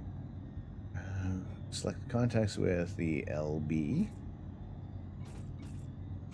Ah, there we go. Docking permission authorized. We'll get there. Appreciate it. You've been assigned landing pad 3. The compass will point towards your designated pad. Oh, my brother and I Ships need to tried be within EVE Online. 7.5 kilometers of a starport for a docking request to be That considered. didn't last too long. The docking computer will now demonstrate a safe landing procedure. Let's review what it's doing. We had like a 48-hour trial with it. The related I dashboard think it was indicator 7 lights days. up if this has been done. Landing gear deployed. It took a while for us to kind of get into it, and I don't know. We ended up not having the time for EVE. I was attracted to the game when there was like this massive battle that was like trillions of dollars worth of in-game money was destroyed. All you did was run a mining fleet. It wasn't too much of a part of it. And there's Let's get your ship ready. Congratulations, There's a Commander. lot. Your lot we can evaluation do has in been here. successful, and a And I license think is being assigned to you as if there speak. is a great deal We of just need to things, finalize your credentials. Enter the hangar to exit this evaluation. then go to hangar. It's time to blaze your own trail across the galaxy. The manner in which you do so is up to you. Ooh, it's up to me. I'm pretty sure you guys are gonna have some influence as well. What's up, Uncle Bill? How are you? Good to see you in here. Welcome to the Pilots Federation. Please register your name in the Pilots Federation database. Maximum 20 characters. Commander. What's my name? Well, I guess we should keep it.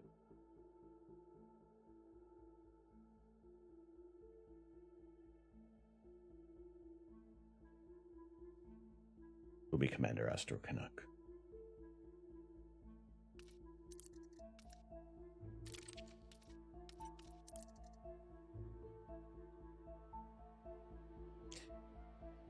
Are we happy with the name Astro Canuck, or should there be a different, like, Commander?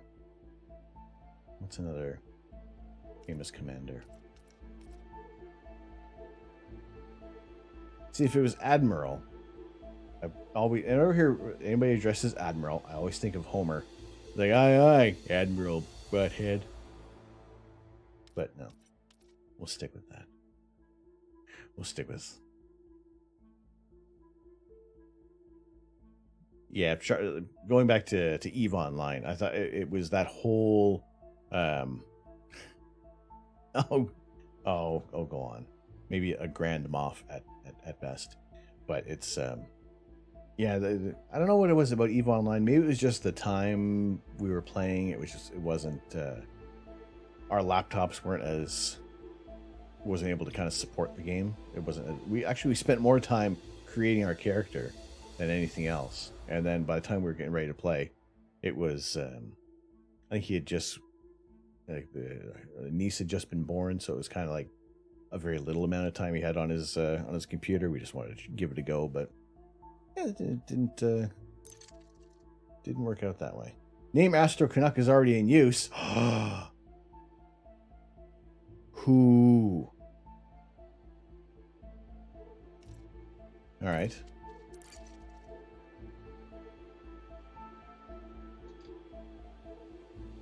Use the definitive.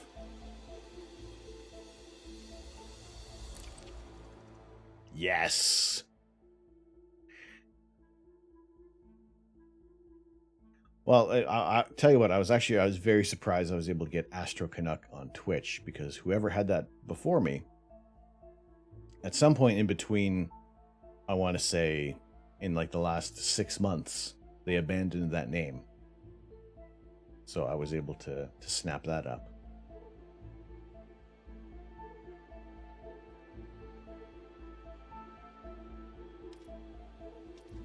Is this all I can do with my ship? I have nothing else I can pick.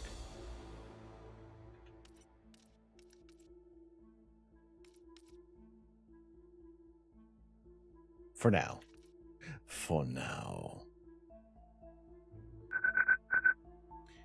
Astro Canuck is simple and short. My early wargame history was general annihilation, and it didn't take you long to get tired of typing it all. Knight of the Vast. Hello, Knight of the Vast. Welcome in. Welcome in. Thank you very much for the follow. Good to see you in here.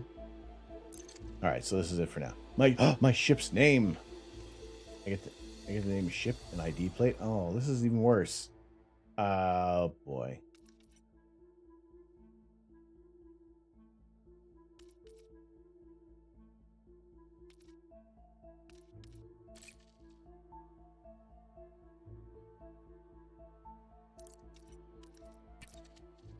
My ship's name.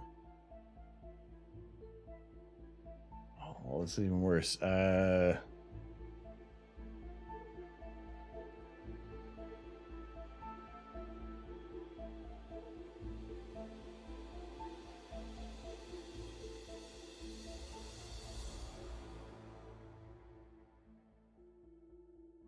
To be at a total loss. Stargazer.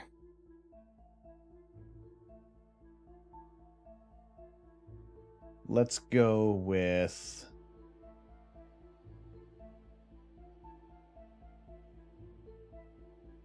Nebuchadnezzar. That's too long. My ship can the ships be like any name?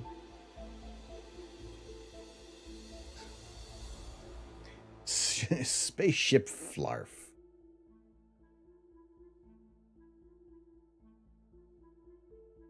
It's just a character limit, okay.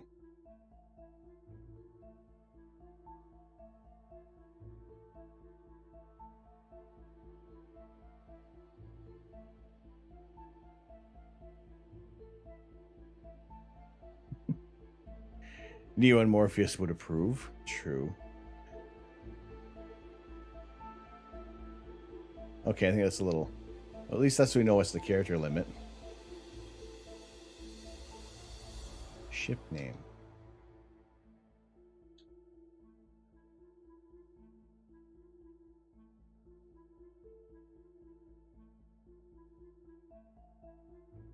This is ridiculous.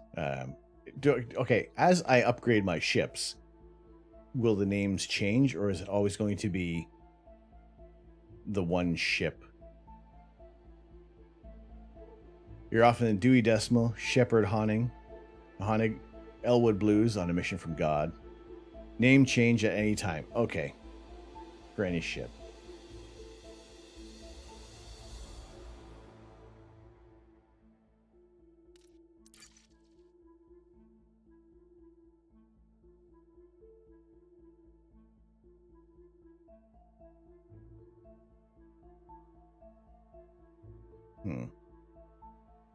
Snarf.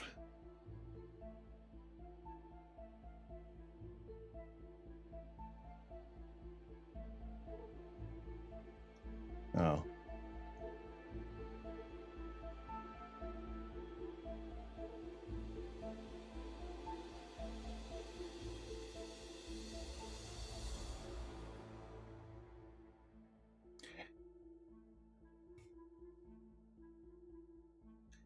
The ID plate and the name. All right. I can leave it at that.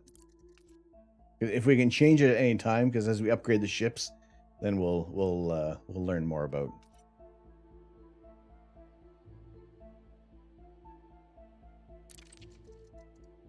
Commander Astro Canuck.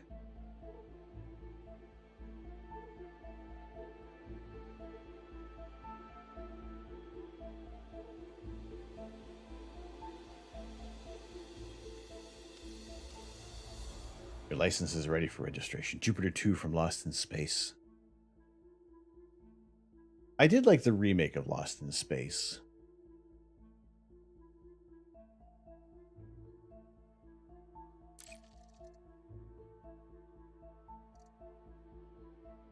I can't for the life of me, Mimi Rogers, wonder why I did, but you know. Welcome to your new ship, Commander.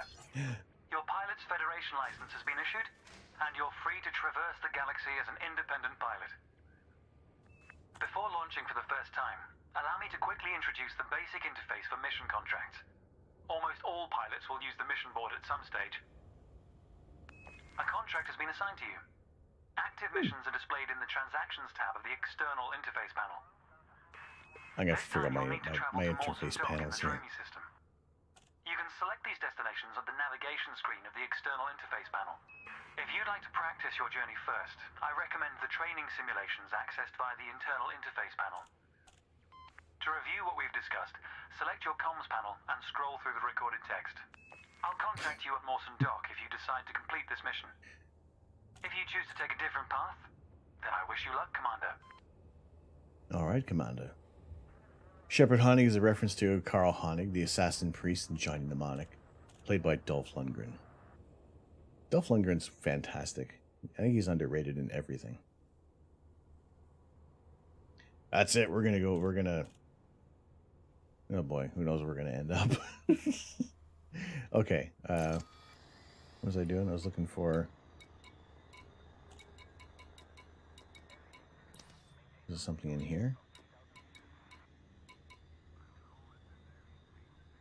Going back to Coelho Station.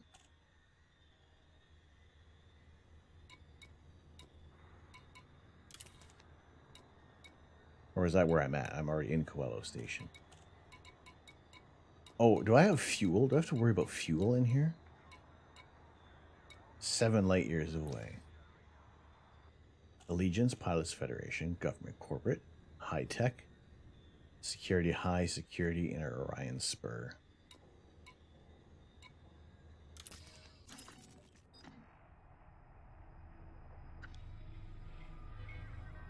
Oh.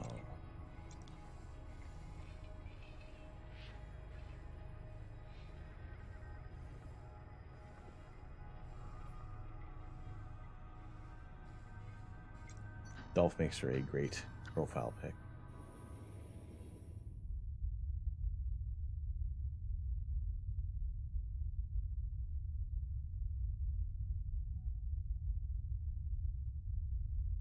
We can go anywhere?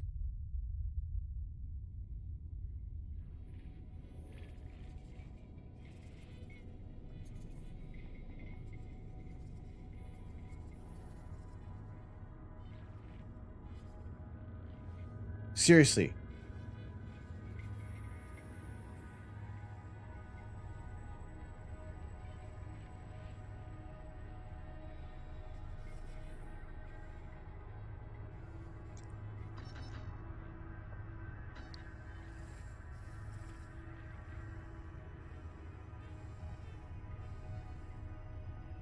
$400. How do you... Holy sh... No, never even did Star Wars Galaxies.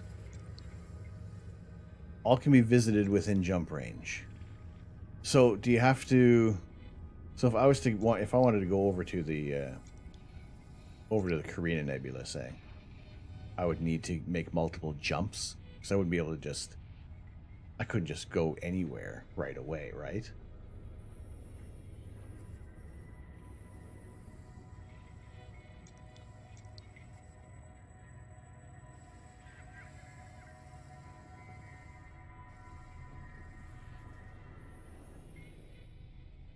This is bananas. With a fuel scoop, you could go pretty far now. But it would epically suck.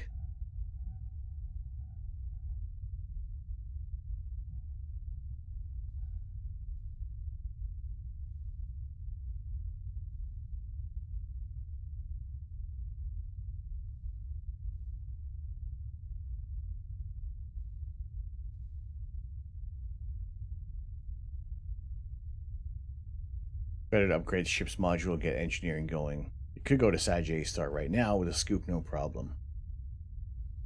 But, okay, alright. So if I lose my ship, if anything happens, like...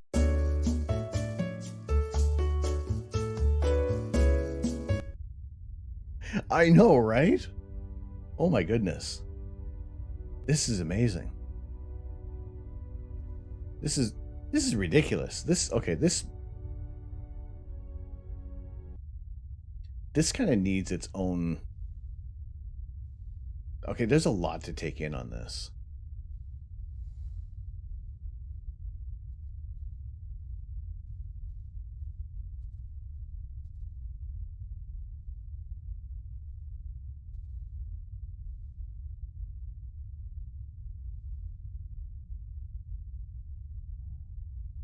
For places close worth visiting, search Merope. Okay, how do I, how do I search? Oh.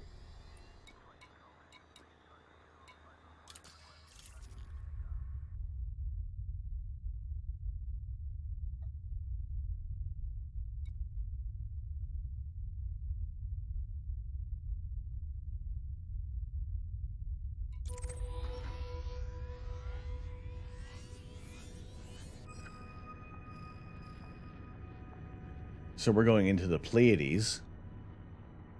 Yes, please. I love the Pleiades. 408 light years. So if I...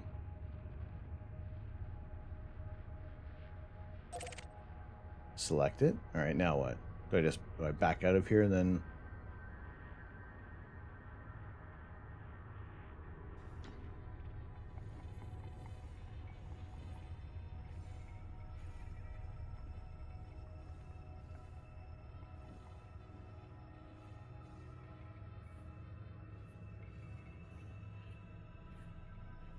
Oh, this is very cool. You see Orion in the background.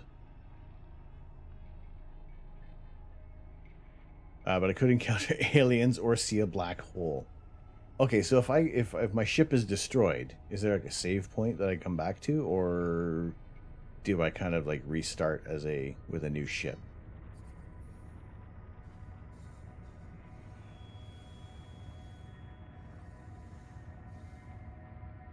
Oh, you respawn at the nearest last station. Okay, losing items.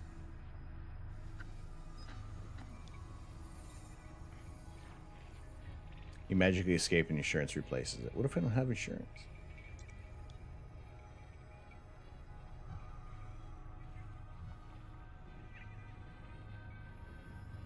See, it's almost like... It's almost not Universe Sandbox. It's almost like Space Engine, but we can fly ships. But epic long excursions like that, you remember players teaming up in huge fleets and weeks of game time involved. You can return to the default Sidewinder if you can't afford rebuy. Rule number 1, do not fly without rebuy. Rule number 2, see rule 1. Gotcha. Gotcha. All right. So is there... Oh my goodness. It reminds me... It's like Space Engine, where we would just look around the universe. But now it's... I mean, but now we can fly around and interact a little more. See, now we're looking up at the Gemini constellation with Castor and Pollux.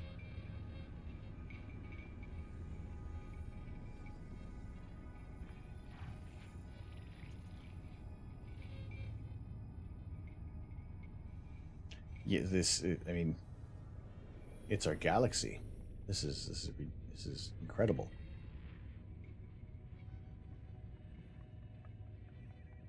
So it kind of starts us. All right, Cone Nebula. So I wonder if we could angle it to actually see the Christmas tree cluster. I guess there isn't a way how to like fine tune the movements.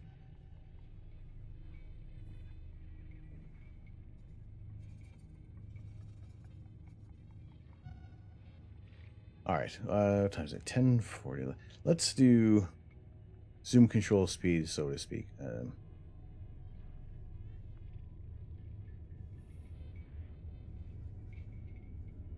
Oh, because then it's just the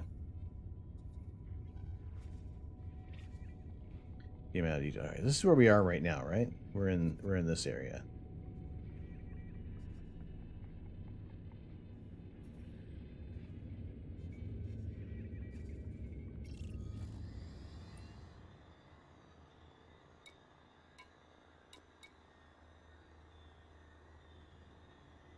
Search function is your friend. Tons of real stars can be searched.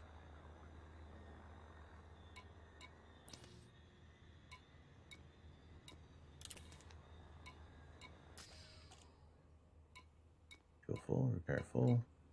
Starport services, auto launch. So really, we kind of want to be...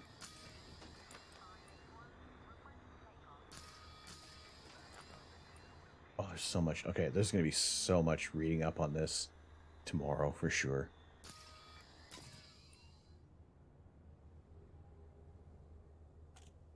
Oh, no. Sensors. What was the other options here? Cycle previous fire group. All right, I'm assuming I don't have any of those fantastical weapons.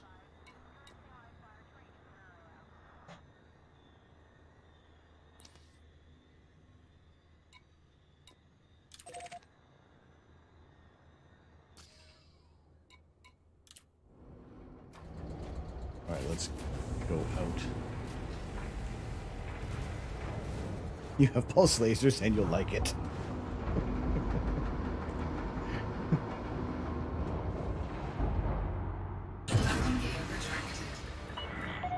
Ship restraints withdrawn. Restrict speed until clear of the station perimeter. Access to Are there lots of cues I'm going to have to listen to here? Because if I'm talking with you guys, I feel that there's going to be a time, many times, that I'm going to be shot at. Ooh, here's a question. The music that's playing, I can only imagine that is probably going to be any kind of DMCA music.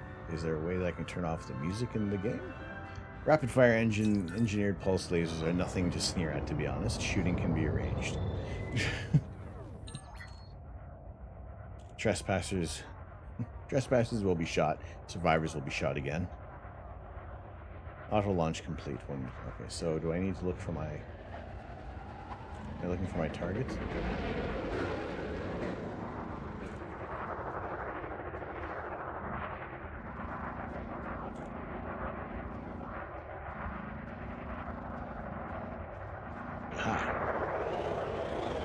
Okay, I think I'm kind of getting the hang of it there.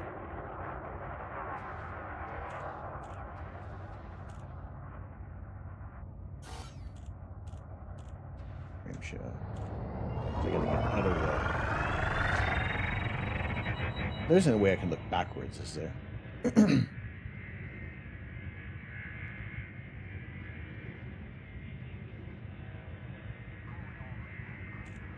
There's a streamer mode to remove DMCA type music. Ooh, I like that. Maybe only in Odyssey though. Okay. Scan detected. What? Who's scanning me? What is this?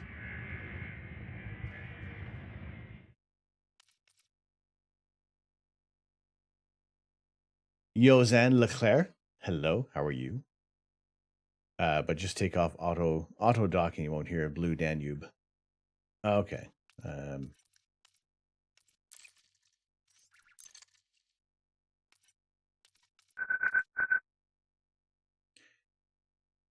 Yozen, thank you very much for the follow. Is it Joe or Yo? Leclerc, welcome in. Thank you so much. Optimize for... No.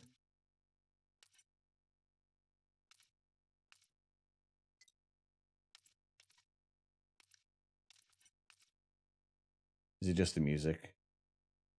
Or is there other music in here that would impact things?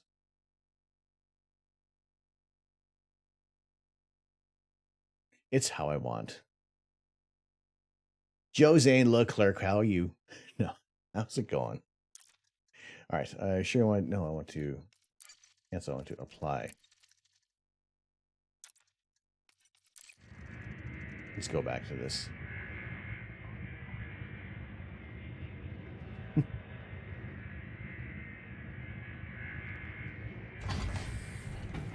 Oop. Oh, I don't need those yet. Frameshift drive charging.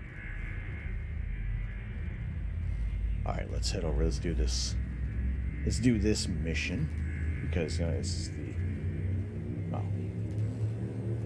Yeah, the first time... 4, 3, 2, 1. Okay, while you're traveling, can you be intercepted by anybody? Or is it just kind of like a free pass into the next area? Jeez, what if I end up in the star? Can that happen? Can you accidentally fly into the star?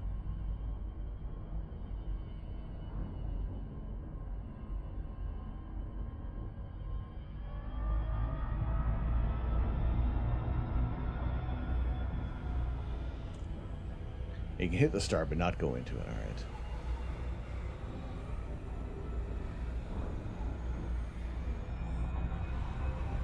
People like yourself can intersect in the star system. Oh, really? Warning. Temperature critical. Oh.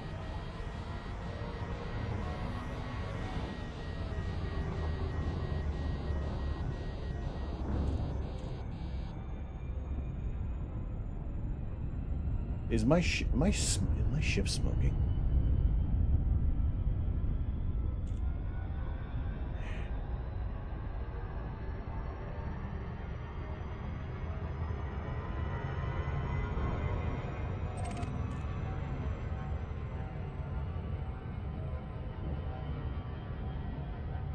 I feel like I'm going way too fast for this.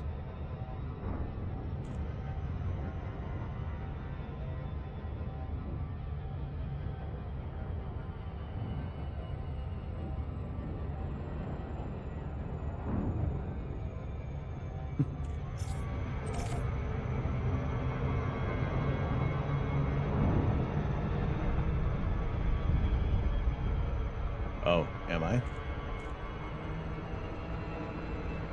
No peas and rice.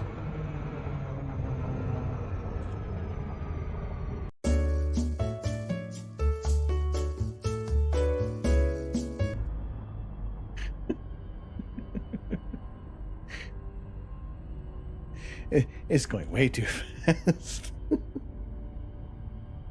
Where am I?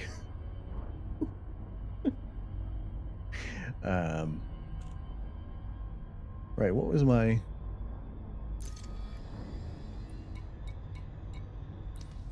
Mawson Dock. Lock destination. What? No.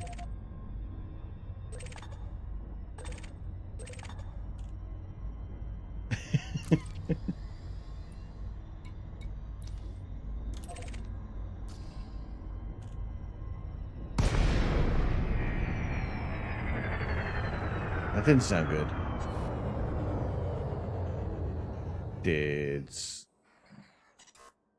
Am I out of fuel?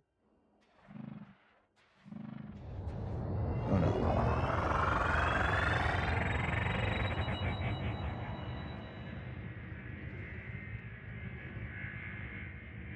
Frameshift drive charging.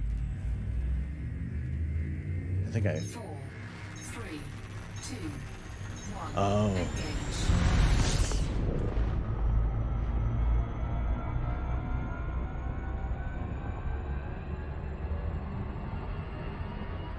Okay. I am not going to miss this one. I am probably going to miss this one.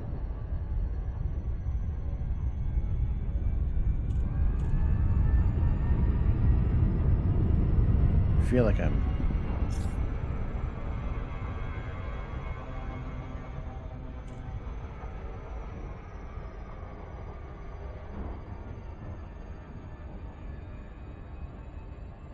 Being out of fuel would have killed me. Okay, is there... Where do I see fuel? It is...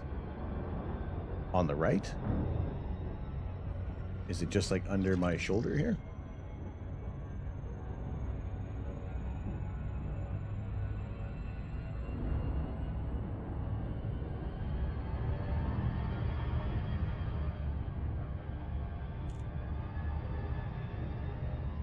Okay. It seems like there's lots of it. Oh, there's the fuel. Yep.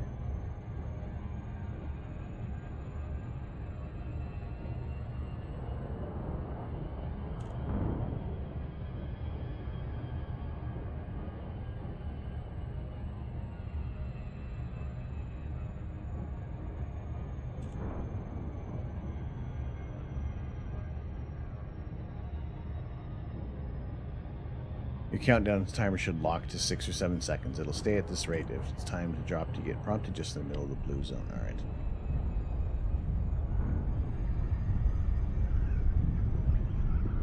I feel like there's a lot of extra movement I'm doing here.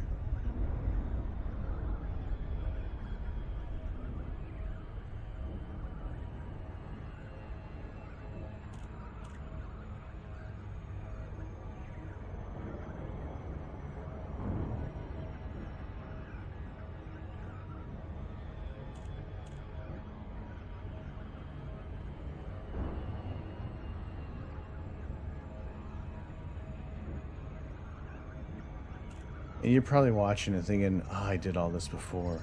If I knew then what I know now.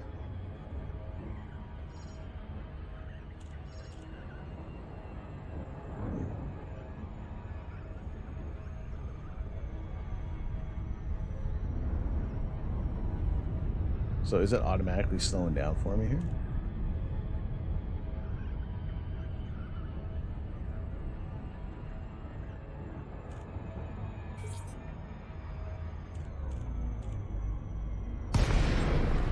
Oh,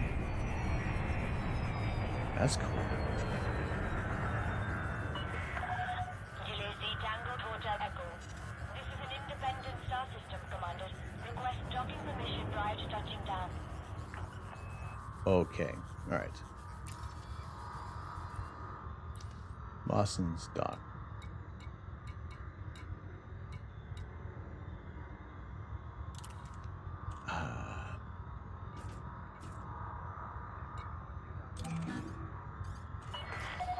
Access granted. Set down on landing pad 06. So you can go full throttle most of the time. Basically, when the target countdown hits around 10 seconds, you want middle of the blue zone to actually sync with your target. All right. Slow down for a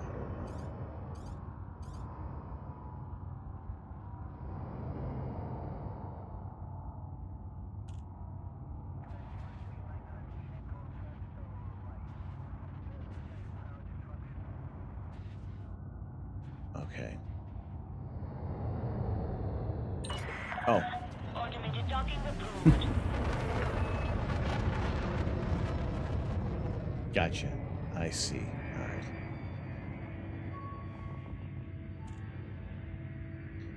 So interesting, this planet that has these very, very tight ring system. Eventually Saturn is going to lose its rings.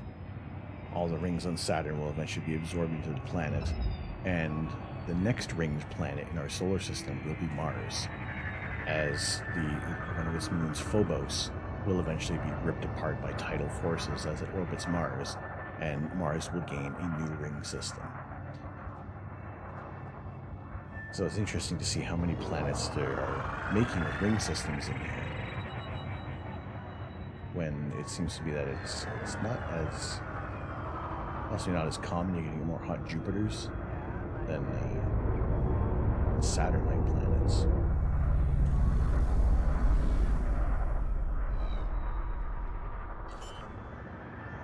So, and because our moon isn't in a degrading orbit, that is, it's slowly moving away from us, we are not going to become a ringed planet.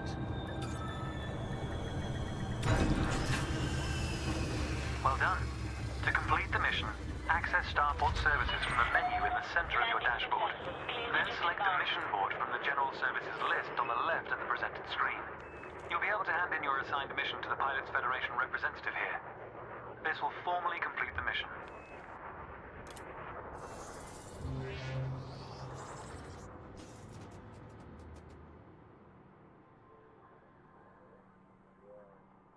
Or we might have been when the moon formed. If anything, it would be everything we have as Earth travels around the sun. we're plowing through about 40 million tons of waste, not of waste, of rocks and debris every day. So which is why we're seeing all these random little shooting stars. It's just the little grains of sand that make it through. Okay, so what can I do in here? Pardon me.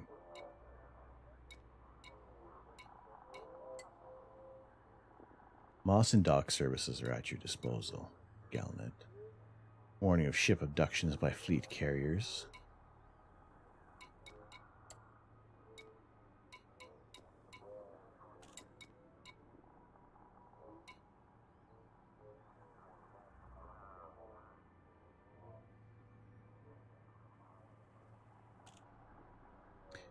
Why is our moon moving away, but Phobos and Deimos are in orbits that will cause them to be destroyed?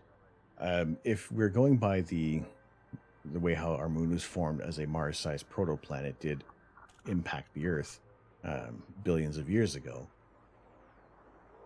the way how the Earth didn't catch the moons in its orbit, it was all created.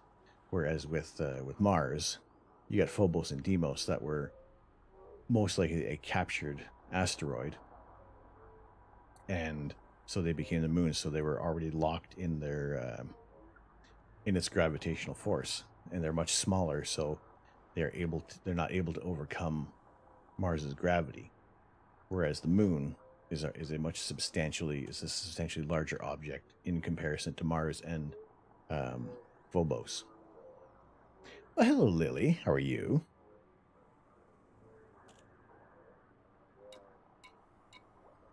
How are you doing today? I am slowly learning how to become dangerously elite. Very slowly, but with some wonderful assistance. I do appreciate that, because otherwise, who knows? I don't even know where I would have ended up. So if I can change my liveries.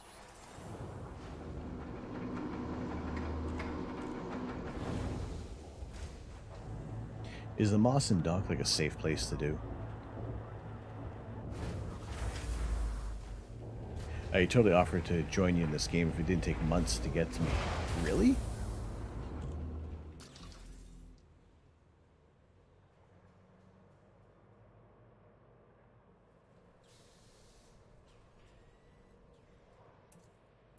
I gotta say, there is a great deal to do in this game. Oh my goodness. Oh, decals. You know my feelings on decals. If it's on Lego, I don't like it. Ooh. Oh.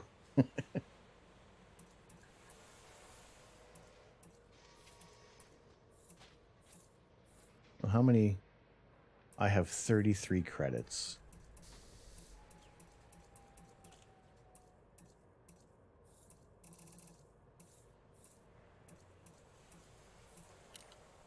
Don't know if I want to do that. But no, this is... I think this needs to have its own...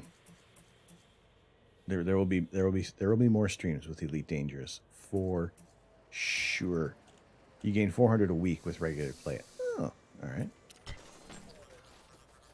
So is there anything in this area that I need to look after now, or am I just kind of free to come and go in this area?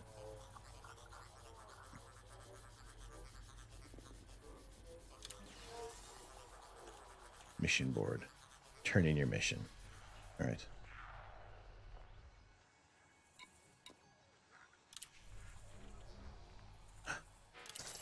Well done, Commander. You've proven that you can travel between systems Wow. and navigate the mission board.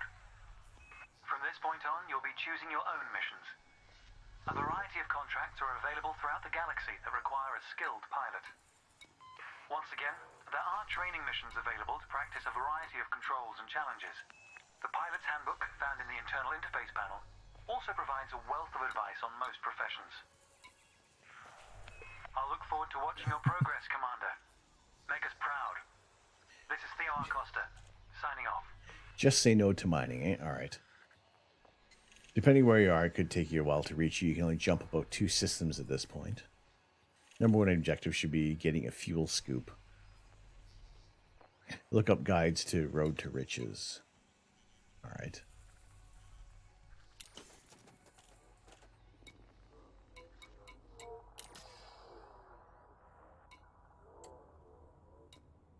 So if I'm exiting the game, it is just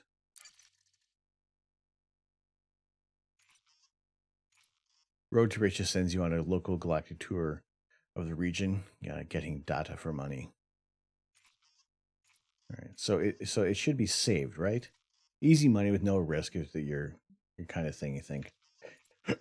I would say right now I'm going to go for the a little bit of the easy life at the moment, but you know what? Getting involved with others, I think we'll be able to I don't know, do something kind of cool later on down the line. Fuel scoops will refuel you on the route to other places. All right. So everything is saved, right? So when I come back, I'm back in the I'm back at Moss and Dock. Saving is real time. All right.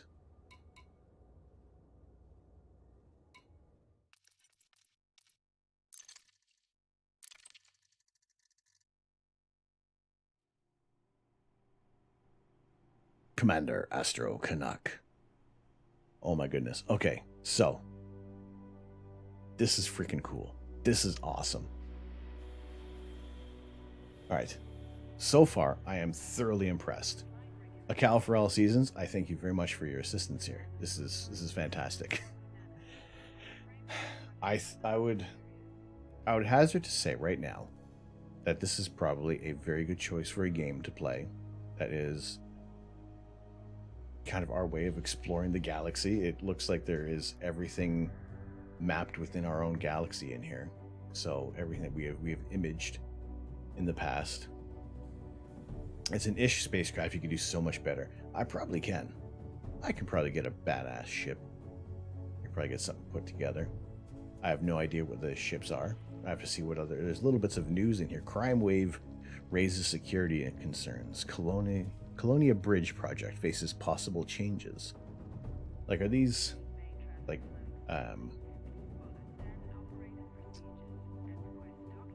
Like, is there always, like, ongoing story upgrades to, and, like, events that are going through the game? Because this seems really freaking cool. So when we're looking at, certain... Like, when we look at the Cone Nebula,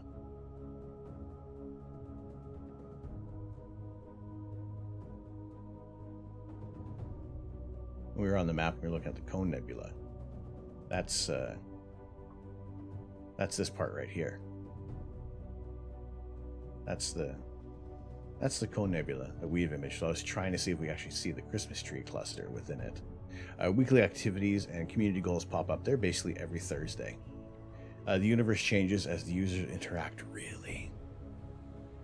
Galnet is sort of the story generator and guide. All right. Yeah, so when I was trying to get like that slow view, I was trying to see if we actually see the shape of the Christmas tree cluster. But I have to kind of orient us with Earth to actually see the Christmas tree cluster. Otherwise, it won't look like that from any direction away from Earth. So I think that would have been kind of cool. So that was our 10-hour photo, our 10-hour image of the Christmas tree cluster that I want to do one more reprocess on before I release it as a Christmas card. But yes, things will update on the next stream, which will most likely be Friday. There's a thing called BGS, or background simulation. All the thousands of factions have dozens of different weight values determining their stats, what they own, who they go to war with, and who's winning. All of it is player controllable if you really want to try and do so. This seems like this is a massive world we're getting into. It seems amazing. There are biological spacecraft, and they're hard to find and craft. Really? I'm liking this. All right, I will be making a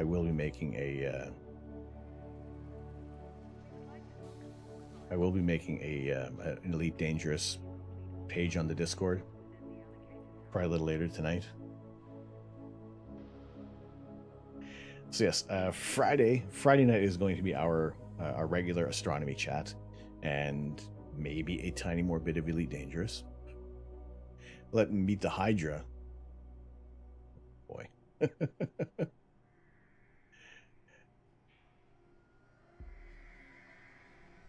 What's up, Arrowhound? This is dope. I bought it on sale and never played it. I bought it on sale and just played it. Tiny little smidgen of the game. This is awesome. This is fantastic. This is one purchase I am very happy with on Steam. I have to figure out which system unit head that way. Right now, I'm in like the main first system that you start off with. I'll have to find out. We'll post some updates. Yes, I will make an Elite Dangerous page on the Discord. And we will find out. A&D closest non-locked system. Are there systems that you just can't travel to unless you're at a certain rank? So that's kind of interesting. All right. So also another thing is I need to find out some Elite Dangerous memes, because there will have to be some related channel point rewards or chat commands on here that might be partial to Elite Dangerous, which I'm enjoying. I'm liking that very much. So yes, if you guys are, if like I said, I'll make that page in the Discord, and yeah, I don't know what I'm doing in this game yet, so it's a little bit of just kind of discovering. But you know, backseating is 100% allowed. Are you still waiting on permission to go to Earth? We can't go to Earth in the game. How long does that take? How long does that take?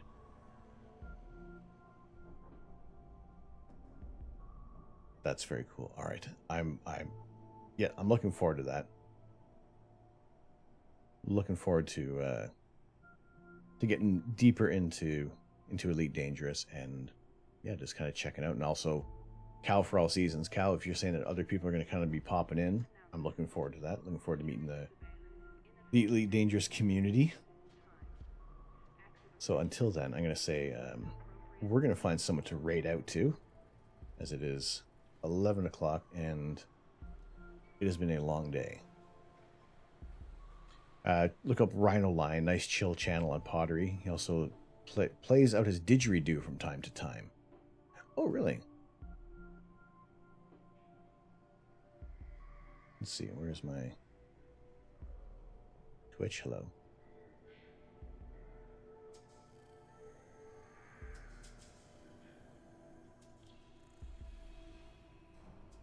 Rhino is Knowledge Fellowship as well. All right. Even better. Fabulous. Catching air. Check. Going to new heights? All right. Watching the commercial on there. Perfect. Okay. So yeah, we're going to send you guys over to Rhino Lion. Doing a little pottery, hand building, and leg building or Lego building. Either or. Seems very interesting.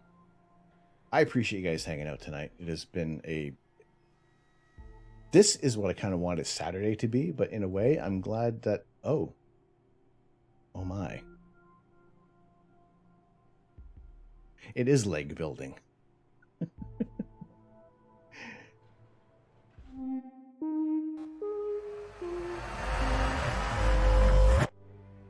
Wrong button. Right. Thank you guys so much. I like I said, this is what I was kind of hoping Saturday would have been, but I'm glad that it's today. So tomorrow, December 1st, I will start the rollout for the new emotes. Friday, we'll be back with our astronomy chat. That is our raid message for those who are subscribed to the channel. For those who are not subscribed to the channel, do not fret. I have you covered. I got you guys covered in here. We'll be sending you guys over to Rhino Lion, and Super chill, almost ASMR even. Fabulous, fabulous. Medieval Dead, appreciate you popping in. Good to see you. Little cute girl, wonderful to have you in here. Let's see if I can spell that one right. Oh. Invalid username. Yeah, it would help if I spell that right.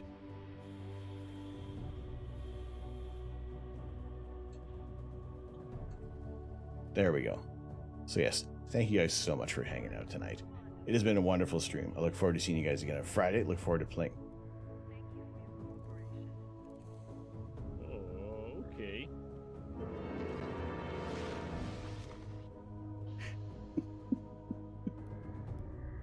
Safely lurking in the beard. Favorite star, Beetlejuice. Yan Poggyman. Hello, Yan. How are you? Good to see you.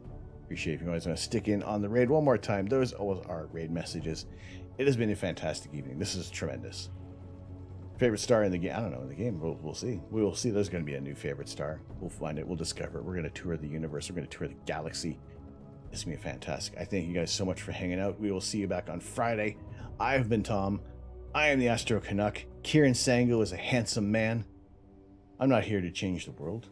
I'm here to share the universe and explore it too. Have a very good evening, and we will see you all again soon. Take care.